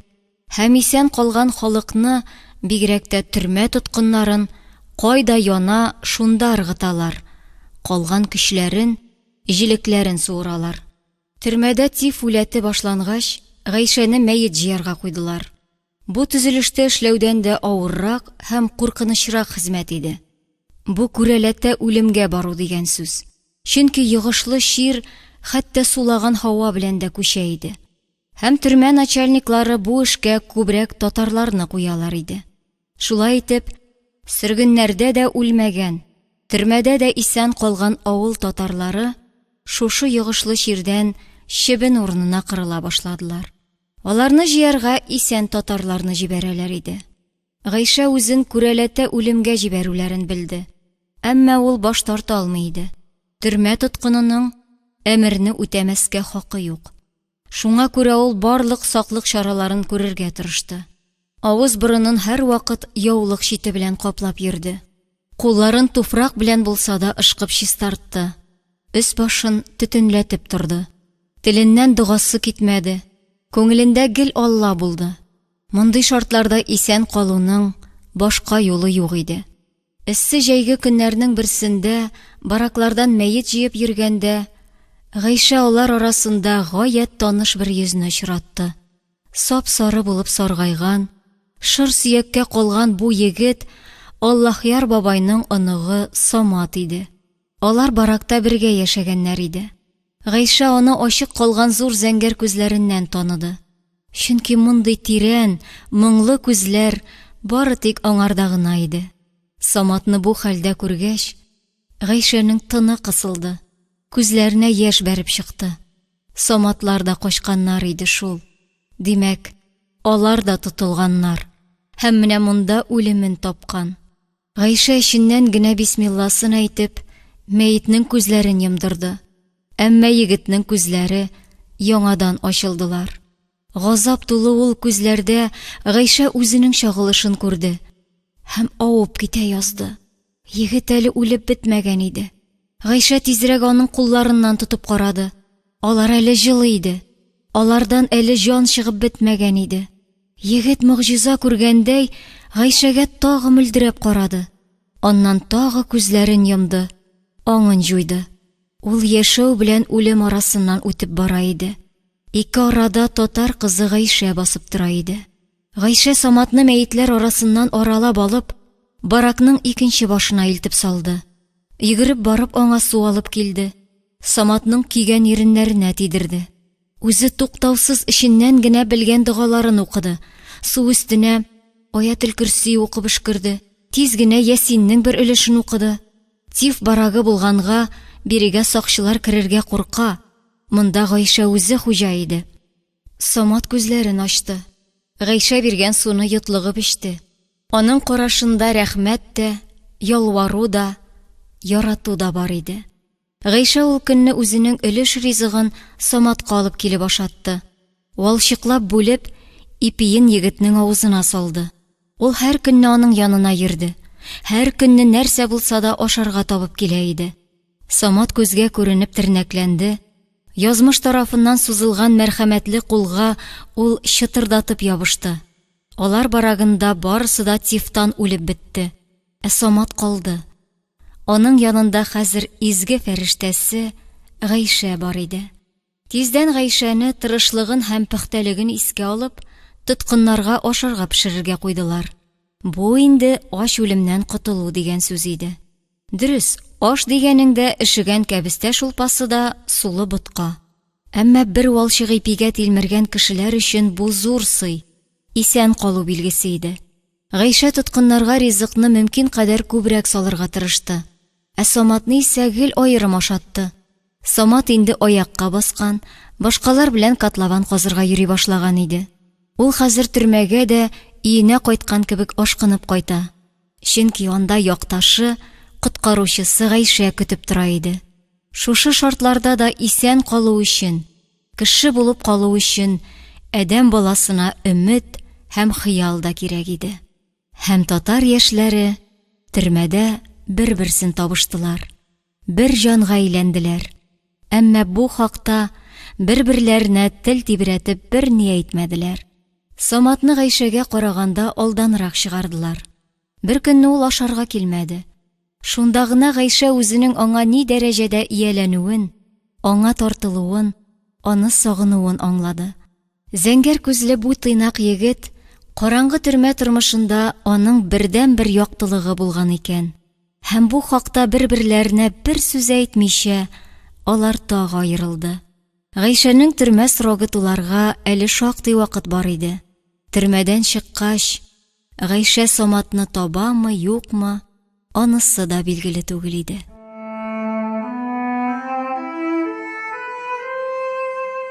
Мәрзия елап барактан урамга чыгып йөгерде. Бу аш далада, таш тимер арасында аның бер кеме дә калмаган иде. Ул апасының ни булса да татарларны эзләп тап дигән сүзләрен исенә төшерде. Һәм елый-елый җир асты куышларын эзләп китте. Чөнки туганнары качкан өчен күп татарларны бараклардан куып чыгарганнар, алар хәзер җир астына куыш ясап кирип, шунда яшәп яталар иде. Әмма ничек тапсын аларны Мәрзия бу иксез-чиксез далада? Җитмәсә көндә кичкә авышып бара. Каршыга әле аш итләр, әле сукбай хәерчеләр килеп чыга. Мәрзиянең инде ашыйсы да килә. Апасы биреп калдырган сухарилар инде әллә кайчан бетте. Валчыгы да калмады. Аяк астындагы үләнне дә әллә кайчан ашап бетергәннәр. Ичмасам бөртеген дә калдырмаганнар. Мәрзиянең эсседән эчәсе дә килә башлады. Әмма бу тәртипсез дала кырда су да тапмады. Сорарга урысча сүз дә белмәде. Шулай йөзләгән бараклар арасында бәрелеп сугылып йөргәннән соң, ул бистә читендәге бушлыкка килеп чыкты. Ул бик арыган иде. Аның аз булса да ятып торасы килде. Аңа хәзер ашарга да, эчәргә дә кирәкми. Буларның барысыннан да котылырга, кантарлар арасына кирип, бүгәрләнеп ятарга кирәк иде. Аның тизрәк бу газаплардан котыласы, озак-озакка йокыга китәсе килде. Һәм ул кызыл балчык йемнәре арасына кирип ауды. Аның инде уянасы килми иде. Чөнки монда аның инде бер кеме дә юк бит. Гыйлемгәрәй абыйсын күз алдында атып үтерделәр. Гайша апасын кулларын бугаулап төрмәгә алып киттеләр. Әти-әнисе һәм Солтан Хәким юкка чыктылар. Аларның инде баракта да урыннары юк. Анда исерек урыслар йоклап ята. Мәрзияне бер кем белми. Мәрзия үзе дә инде бер кемне танымый, белми. Шул хәсрәтле уйлар белән ул күзләрен йомды. Һәм шунда ук аңа рәхәт, бик рәхәт булып китте. Дөнья аллы-гөлле нурлар белән тулган. Тирә-якта чишмәләр шаулап, кошлар сайрап тора. Һәм шушы матурлык арасында Мәрзия йөгереп йөри. Тукта, бу аларның Зәйтугандагы өйләре түгелме соң? Әнә бит, бакча башыннан гына Зәй елгасы агып ята. Анда зур-зур таллар үсеп утыра. Мәрзия белән Рәйсә шул таллардан Зәй суына сикерәләр. Аннан балыкка әйләнеп йөзеп китәләр. Аннан кышка әйләнеп һавага очалар. зәйтуган өстендә бөтерлеп әйләнәләр. Аннан ике арага биек-биек таулар чыгып баса. Бу Урал таулары икән. Алар Рәйсә белән шуның арасында очып йөриләр икән. Һәм кавыша алмыйлар.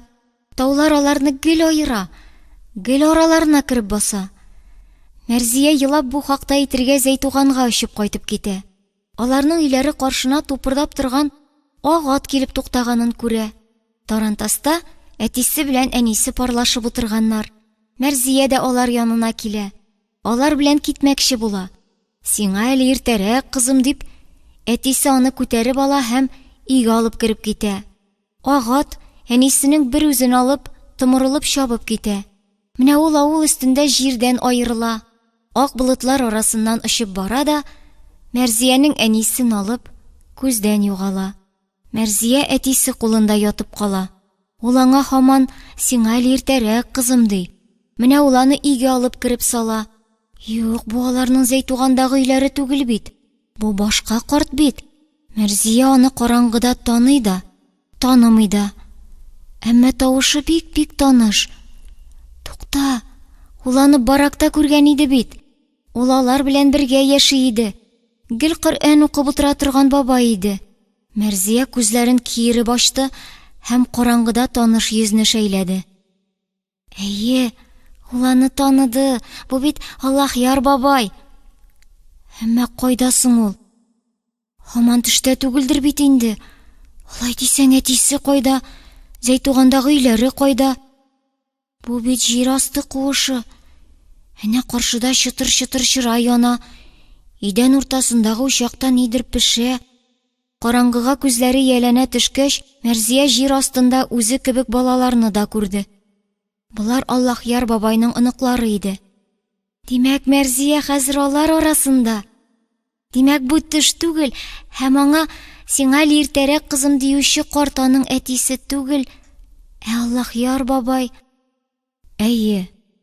Бистә читендәге кызыл балчык өеме арасында үлеп барган Мәрзияне Аллаһъяр карт табып алган иде. Аның улы белән килене ачтан үлгән.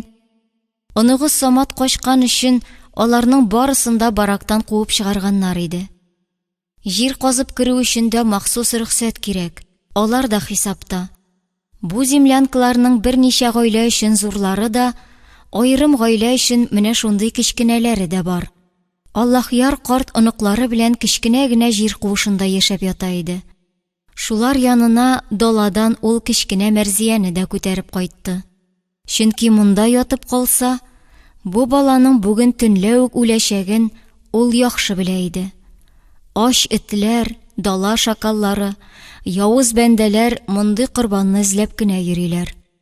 Шулай итеп, Мәрзия җир астында яшәп калды.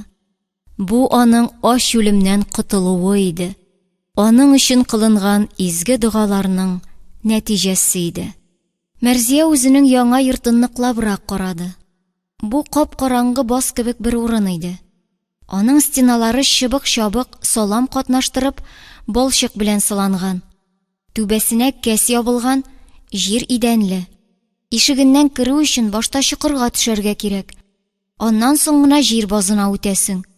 Баштарак бу баз Мәрзиягә бик шомлы, куркыныч урын булып тоелды. Чөнки анда һәр вакыт диярлек караңгы иде. Әмма тора бара, караңгыга күзләре яләшкәч, Мәрзия монда үзенә күрә бер тәртип барлыгын күрде. Баз уртасында түгәрәк тимер мич тора. Аның торбасы түшәмнән урамга чыга. Шул мичтә ашарга әзерлиләр, чәй кайнаталар, киемнәрен киптерәләр. Базның чит-читләрендә ятак урыннары, сәкеләр тезелгән. Аларга урын җир, чүпрәк-чапрак җәелгән. Аллаһъяр бабайның урыны аерымрак, чәчәкле чаршау артында. Ул шунда намаз укый. Яшереп кенә оныкларына дин өйрәтә. Килгән-киткәнгә киңәшен бирә, эшкерә, үзенчә дәвалый. Төрмәдә утырган оныгы Саматтан кала, оныклары барысы да кызлар. Шуңа күрә җир куышын ялт иттереп, гел җыештырып тәртиптә тоталар. Монда беркемгә кычкырмый, ырмый, сукмый, читкә какмый. Мәрзиянең күңеле күптән мондый тынычлыкка сусаган иде инде. Йөзләгән кеше яшәгән барак аңа дөньяда иң ямьсез, иң куркыныч урын булып тоела башлаган иде. Тора-бара җир астында яшәү Мәрзиягә бик ошый башлады. Чөнки монда башкалардан аерым тормыш иде. Әмма барысының да теңкәсенә ачлык тия. Чөнки алар арасында бары тик 14 яшьлек Маһия генә эшли, паёк ала иде. Ул үзе дә ашамыйча күтәреп кайткан ипи кисәге кемгә генә җитсен. Аллаһъяр бабай белән алар үзләре 4 җан, 5нчегә Мәрзия килеп өстәлде. Аны тамактан аермасалар да, Мәрзиягә алар өлешенә керү уңайсыз. Шуңа күрә көндезләрен ул азык эзләп бистә белән дала арасында йөри башлады. Ул хәер сорашырга ояла иде. Хәер, монда сорасаң да бирүче юк. Барысы да үзләре аш иде. Мәрзия кайда үлән җыя, кайда эшләшеп берәр нәрсә ала, шулай азык эшләп көн үтә. Нәрсә генә тапса да, ул аны авызына да капмыйча җир базына алып кайта. Уртак табынга куя. Шулай итеп, өйгә ни дә булса алып кайтуына куана, үзен инде шушы гаиләнең әгъзасы итеп хис итә. Бер көнне шулай дала буйлап яшел үлән эзләп йөргәндә, Мәрзия бер мәеткә тап булды. Алар далада шактый очрый иде, чөнки аларны җыючы да, күмүче дә юк. Бу олы яшьтәге хатын-кыз иде. Аның ак чәчләре кызыл балчык белән буталган. Ачык калган зур зәңгәр күзләрен кара каргалар чукый. Бу хәл Мәрзияне бик нык тетрәндерде. Ул бар көченә каргаларны куа башлады. Каргалар теләр-теләмәс кенә күтәрелделәр дә бер читкә барып кундылар. Кызның киткәнен көтә башладылар. Ул китүгә алар тагы мәет өстенә ябырылачаклар иде. Моны аңлап, Мәрзия хатынның түшендәге алъяпкычы белән йөзен каплап куйды. Хәзер каргалар аның күзләрен чукый алмаячак иде. Шул чак ул үзенең артында кемнеңдер басып торганын сизде һәм куркып борылып карады. Аның янында олы яшьләрдәге бер казах карты басып тора иде. Ул үлгән бит инде. Нигә каплыйсың аны дип сорады ул, таягы белән мәеткә төртеп күрсәтеп. Барыбер кеше бит ул, диде кыз җитди итеп. Булай ятмасын. Казах карты аңа озак кына сынап карап торды. Аның күптән бу тирәдә андый җавап ишеткәне юк иде. Биредә кешеләр хайваннан да түбән дәрәҗәгә төшеп баралар. Кайберләре хәтта йырткычка әйләнгән иде. Ул далада мәет битен каплап йөргән кыз баладан аның кемлеген, әти-әниләрен сораштыра башлады. Бала татар кызы булып чыкты. Әтисе мулла икән. Бирегә Урал аръягындагы авылдан сөрелгәннәр. Аның яхшы нәсел баласы икәнлеген казах карты үзе дә сизенгән иде инде. Чөнки башкалар биредә мәетләрне талап йөриләр. Битләрен каплап түгел. Әти-әнисенең туганнарының юкка чыгуын белгәч, аның бу татар баласына ярдәм итәсе килде. Әнә анда безнең йорт, диде ул, рәшә уйнап торган дала ягына төртеп күрсәтеп. Әйдә, мин сиңа бераз ашарга бирим. Миһербанлы бала булырга охшагансың. Мин дә сиңа ярдәм итим. Бистәдән ала ерак китәргә курыкса да, ашау сүзе Мәрзияне магнит кебек үзенә тартты. Сөргендәгеләргә җирле халык белән аралашырга, бистәдән ерак китәргә ярамый иде. Әмма бу җәйдә барысы да тиф белән көрәшә, берсендә дә бала-чага кайгысы юк. Моннан файдаланып, Мәрзия курка-курка гына казах карты артыннан ияреп китте. Монда ачык далада балаларның гына түгел, олы кешеләрнең дә юкка чыгуларын, үлеп калуларын еш сөйлиләр иде. Шуңа күрә кешеләр бистәдән ерак китмәскә тырышалар, ә ачлык барыбер шул якка куа. Әмма казах картының киез тирмәсе алай ерак булып чыкмады. Аның йорт дигәне дә берничә йорты икән. Алар янында каралып беткән балалар кайнаша, этләр чабулый, еракта түгел маллар утлап йөри. Ә Казанда быкыр-быкыр килеп нидер пешә. Аның исе бөтен далага таралган. Мондый тәмле исне Мәрзиянең Зәйтуганнан киткәннән бирле тойганы юк иде инде. Бу яңа пешкән ит исе иде. Казах карты аны үзләре белән табынга утыртты. Алдына бер табак ит китереп куйды. Аның исеннән башлары әйләнсә дә, Мәрзия башта рөхсәт сорап кулларын юып килде. Чөнки әти-әнисе аны шулай өйрәткән иде. Аннан бисмилласын әйтеп, Кечкенә генә бер кисәкне авызына китерде. Әмма каба алмады. Күзләренә яшь бәреп чыкты.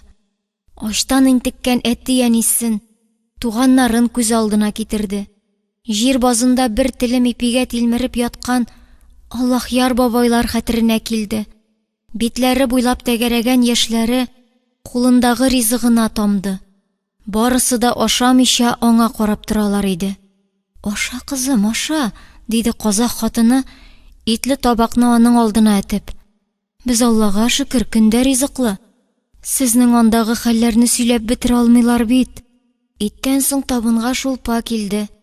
Аннан бавырсак чыкты. Аннан соң куе сөтле чәй бирделәр. Мәрзия барыбер артыгын ашый алмады. Ел буе аш яшәгән балага берничә кисәк ризык та җитте. Бу ризыкларның бер өлешен бик тә Аллаһъяр бабайларга алып кайтасы килде. Әмма ничек уялмыйча сорап аласың? Бу хәтле ашатканнарына да рәхмәт инде. Ризыктан соң кыз кулларын күтәреп дуга кылды. Хуҗаларга рәхмәтләрен әйтте. Аны ата-анасы шулай өйрәткән иде. "Аллаһ сезне киң нигъмәтле итсен", диде ул, дуга кылып бетергәч, олыларча җитди итеп. Аңа кушылып казаклар да дуга кылды. Алар Аллага шансалар да, дини гыйлемнәре юк, аның рәтен белмиләр иде.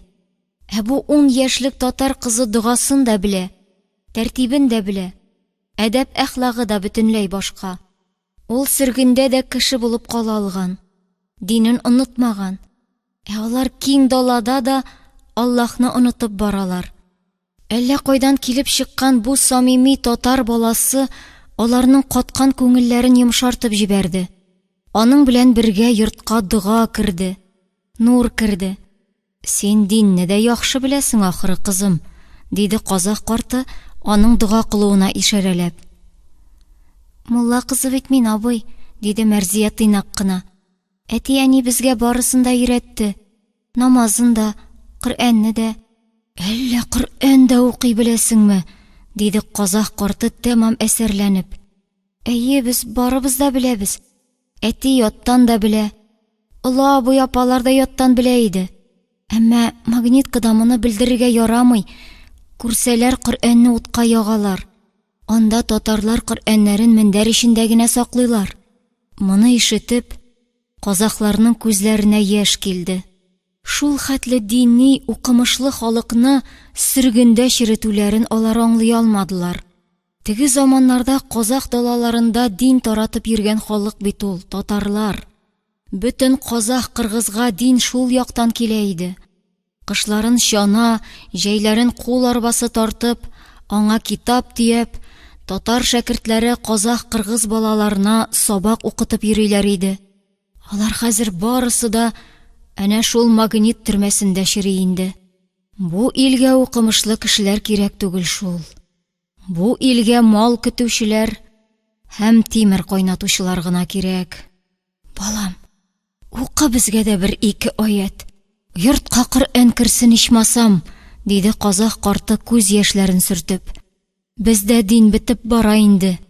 Сезнекеләр дә йөрми хәзер. Безнекеләргә дә кирәкми. Кая бара бу дөнья?"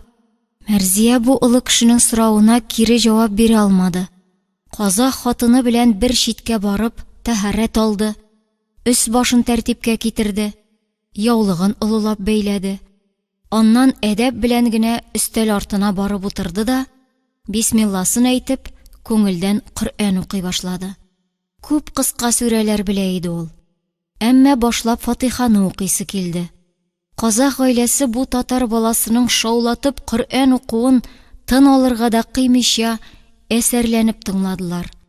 Дала җиле бу моңлы әһәңне тирә-юньгә таратты. Урал тауларына алып китте. 40 сыртны үтеп, туган якларга хәтле кайтарып җиткерә алды.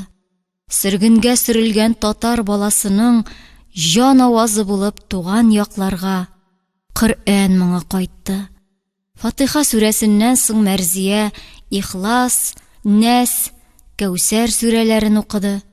Аятел Көрси һәм Раббана белән тәмамлады. Аннан әти-әнисе кебек шушы гаилә бәхете өчен дуга кылды. Аларга иминлек, балаларының бәхетен күрүләрен теләде. Әрвахлар рухы өчен дә дуа кылды. Бу кадәр дә гыйлемне, бу кадәр дә дини тәртипне күреп, Казах гаиләсе таң калды. Кызым, кал син бездә генә. Безнең балаларга шушыларны өйрәтерсең, диде Казах карты бер фикергә килеп. Әрәм булып ятма анда. Без тиздән бу урыннан күчәбез. Беркем эзләмәячәк тә, тапмаячаклар да. Аның бу баланы һич кенә дә ул төрмәгә кире җибәрәсе килми иде. Ул аны үзенең зур гаиләсенә кызлыкка ала. Тора-бара берәр улының килене булыр. Йортка гыйлем, иман керер. Татарлар эшчән, тәртипле халык. Бу якларда татарлардан кыз алу һәр вакыт зур дәрәҗә булды. Андый гаиләләрдән зур кешеләр чыкты. Әгәр бу мулла кызы аларда калырга ризалык бирсә, йортка бәхет кенә китерәчәк. Рәхмәт агай, яхшы сүзегезгә, диде аңа каршы Мәрзия олыларча җитди итеп. Әмма мин сезнең белән китә алмыйм. Чөнки мин әти-әниемне, туганнарымны көтәм. Мин ятим бала түгел бит, ата-аналы бала. Алла насыйп итсә, алар барыбер мине эзләп табачаклар, иншаллах. Әгәр рөхсәт итсәгез, сез моннан күчкәнче мин монда килеп йөрермен. Балаларыгызга булдыра алганча дин сабагы бирермен. Казах карты монысына да сөенеп ризалашты. Мәрзиягә ул үзе белән бер бөтен ипи бирде. Капчыкка ит, бавырсак төреп тыкты. Тагы килергә чакырып, ярты юлга хәтле зата чыкты. Мәрзия җир базына очып диярлек кайтып керде. Аштан хәлсезләнеп яткан Аллаһяр бабай алдына бер капчык ризык чыгарып салды. Ул картка барысын да түкми-чәчми сөйләп бирде. Казах карты үзен бөтенләйгә чакыруында итте. Аларга Коръән укуында сөйләде.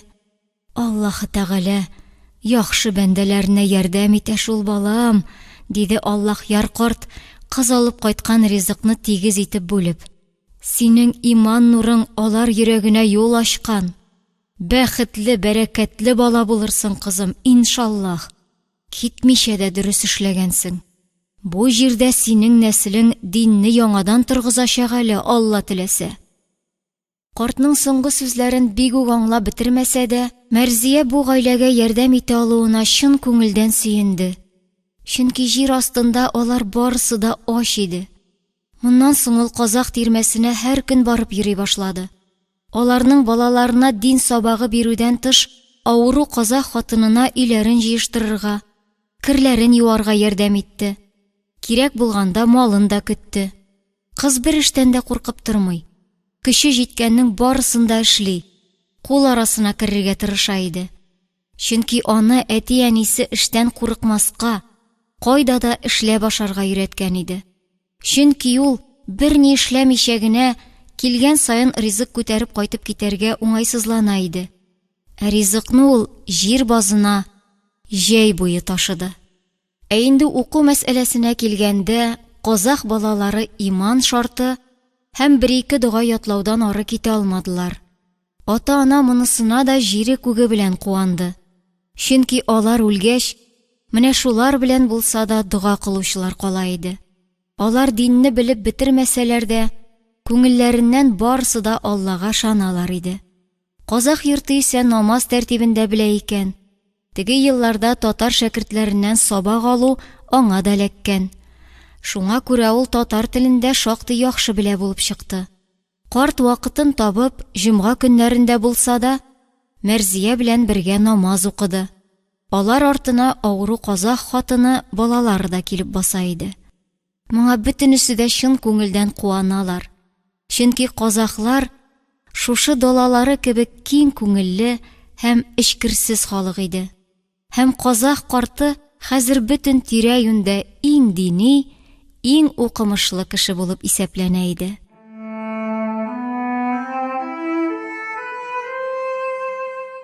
Җәй ахырына таба казахлар тирмәләрен җыя башладылар. Казах карты Мәрзиягә тагы бер тапкыр үзләре белән китәргә тәкъдим итеп карады. Чөнки бу тәртипле, иманлы, эшчән баланы аның һич кенә дә бу таш төрмәдә калдырасы килми иде. Әмма Мәрзия әдәп белән генә тагы баш тартты. Чөнки ул ата-анасын, туганнарын көтә иде. Чөнки Аллаһъяр бабайның "Синең нәселең монда динне яңадан торгызачак" дигән сүзләре бар иде. Казах гаиләсе татар кызы белән елап аерылышты. Аңа күп итеп өс-баш бирделәр. Кышка җылы бәрән тунына хәтле тоттырдылар. Капчыгына дөнья хәтле ризык салып, Казах карты аны үзе җир асты куышына хәтле кайтарып куйды. Алар Аллаһъяр карт белән озак гәпләшеп, сөйләшеп утырдылар. Бергәләп намаз укыдылар. Мәрзиянең яхшы кешеләр кулында икәнлегенә тәмам ышангач кына Казах карты даласына кайтып китте. Икенче көнне исә алар тирмәләрен җыеп, бала-чагаларын, мал-туарларын алып, җаек буйлап аска төшеп киттеләр. Хәзер аларны иксез-чиксез далада эзләп таба торган түгел иде. Мәрзия исә җир астында үз милләттәшләре белән яшәп калды. Ул әти-әнисен, туганнарын көтә иде. Ул алар белән генә бәхетле була ала иде. Шулай итеп, алар җәй буе ачлыкны белмәделәр. Казах гаиләсе биргән ризыкны шактый озакка суздылар. Икмәкне киптереп куеп, көзгә хәтле ашадылар. Әмма әкренләп ашарга бетә башлады. Ул арада тоташ яңгырлар, дала давыллары, ачы җилләр башланды. Җәй дисәң җәй түгел, көз дисәң әле аңа иртәрәк, әмма җир астында инде салкынча, якмасаң туңдыра башлый. Хәзер иң мөһиме ягарга күмер табу иде. Чөнки тирә-юньдә агачның заты да юк. Күмерне җир асты куышларына бирмиләр, үзеңә эзләп табасы. Землянкаларда яшәүчеләргә бер генә юл кала: урлау. Аны бары тик тимер юлдан гына урларга мөмкин. Тотсалар, я төрмә, я эт итеп кыйналу. Шуңа карамастан җир асты балалары барысы да күмер урларга йөри.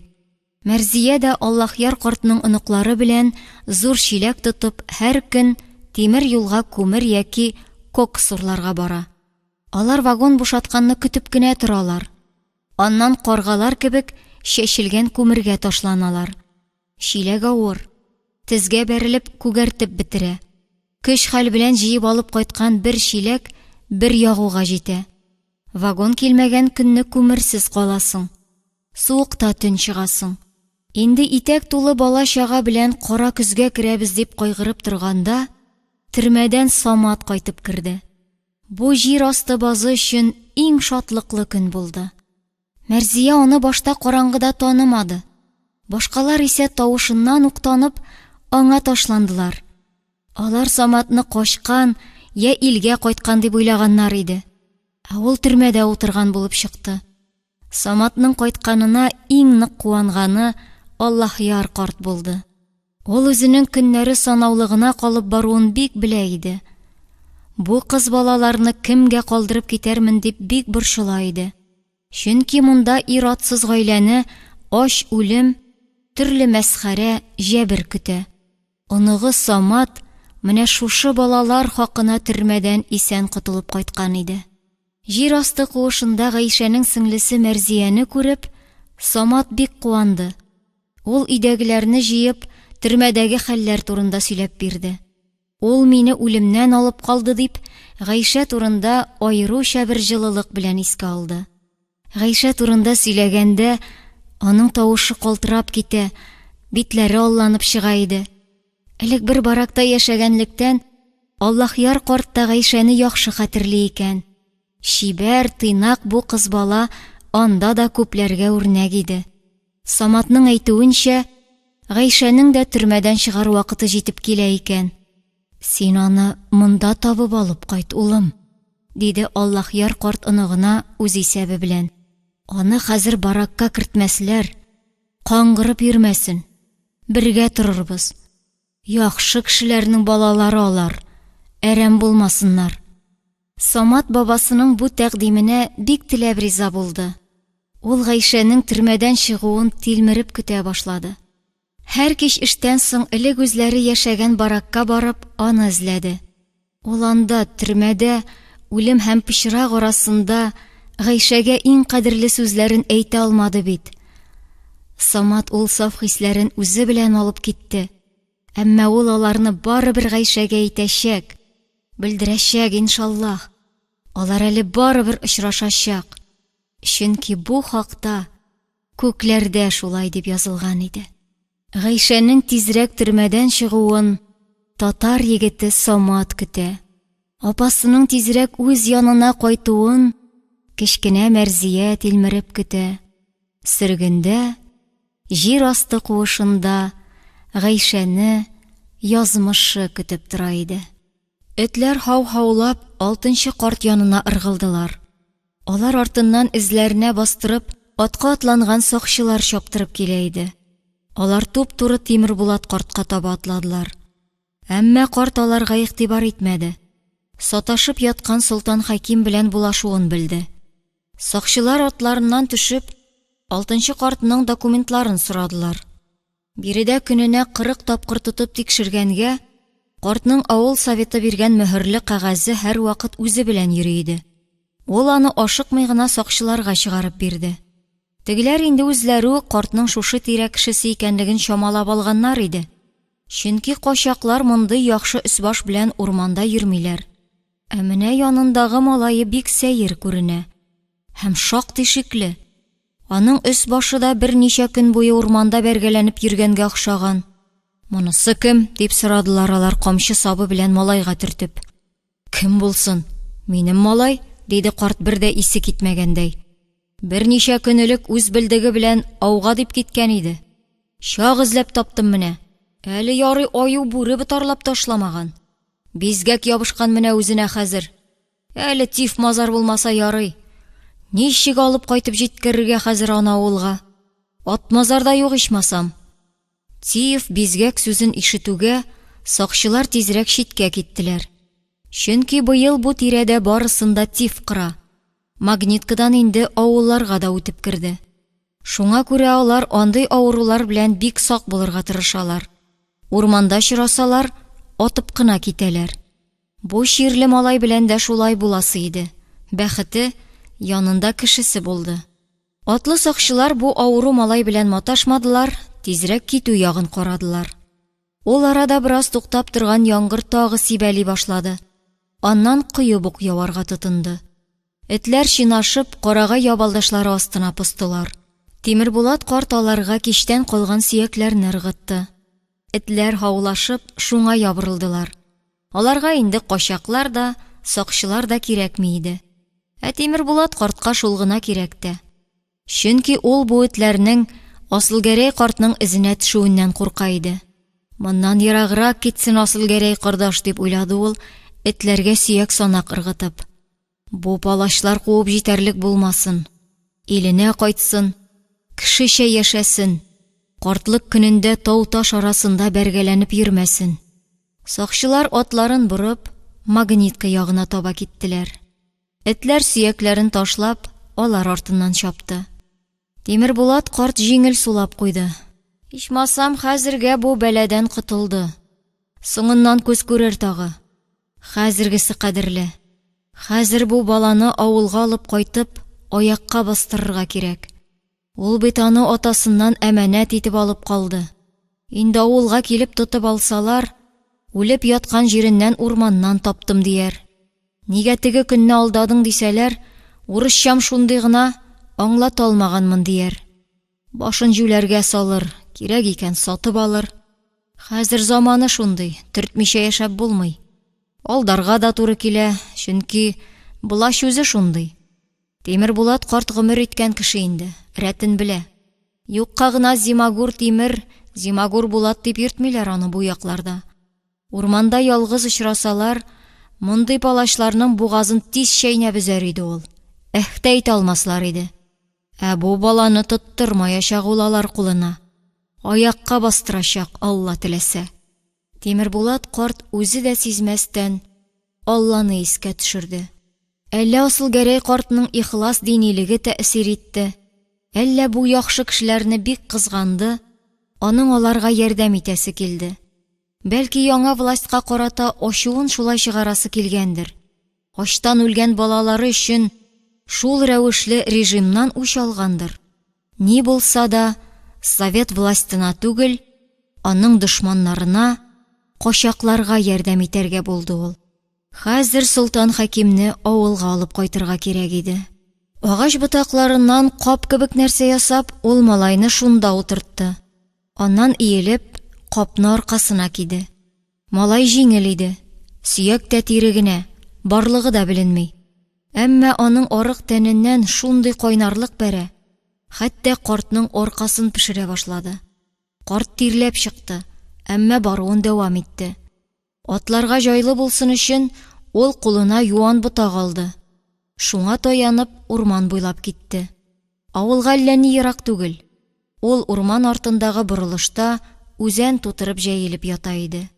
Бу авылның исеме үзән булып, биредән шул исемдәге елга башланып киткәнгә, мишәр гадәте белән авылны да үзән баш дип йөртәләр.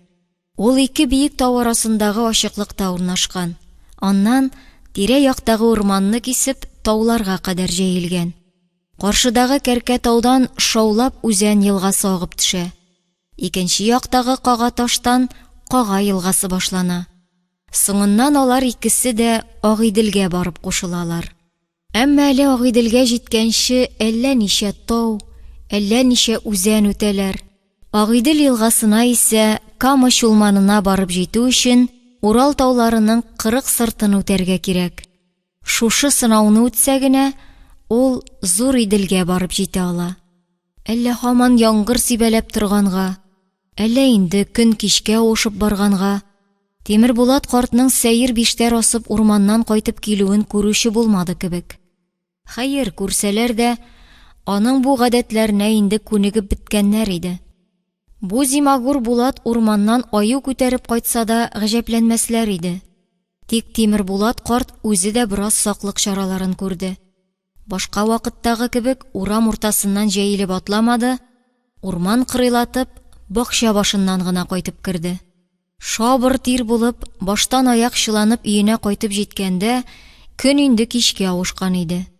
Карт башта авыру Солтан Хәкимне сак кына урынга кертеп салды. Малай тыныч кына йоклый иде. Моны күреп, карт тиз генә малларын карап керергә булды. Алар аны көтеп, капка төбенә өелешкәннәр иде инде. Ул кәҗә сарыгын абзарга кертеп япты, тавык чебешләрен кетәклеккә куып кертте, песиенә сөт салып эчерде. Аннан тиз генә абзарга чыгып кәҗәсен савып керде. Солтан Хәкимгә җылы сөт эчертәсе килде. Карт белә иде, бу сөт аны аякка бастырачак. Чөнки кәҗә сөте бөтен авыруларга да дәва, бигрәк тә үпкә чиренә. Умарта балы белән икесен берни алыштыра алмый. Алар икесе дә картта бар, Аллага шөкер. Әмма Солтан Хәким карт көткәнчә тиз генә тернәкләнеп китә алмады. Ул магниткадан авыруның иң куркынычын, тиф чире ияртеп алып кайткан иде ахыры.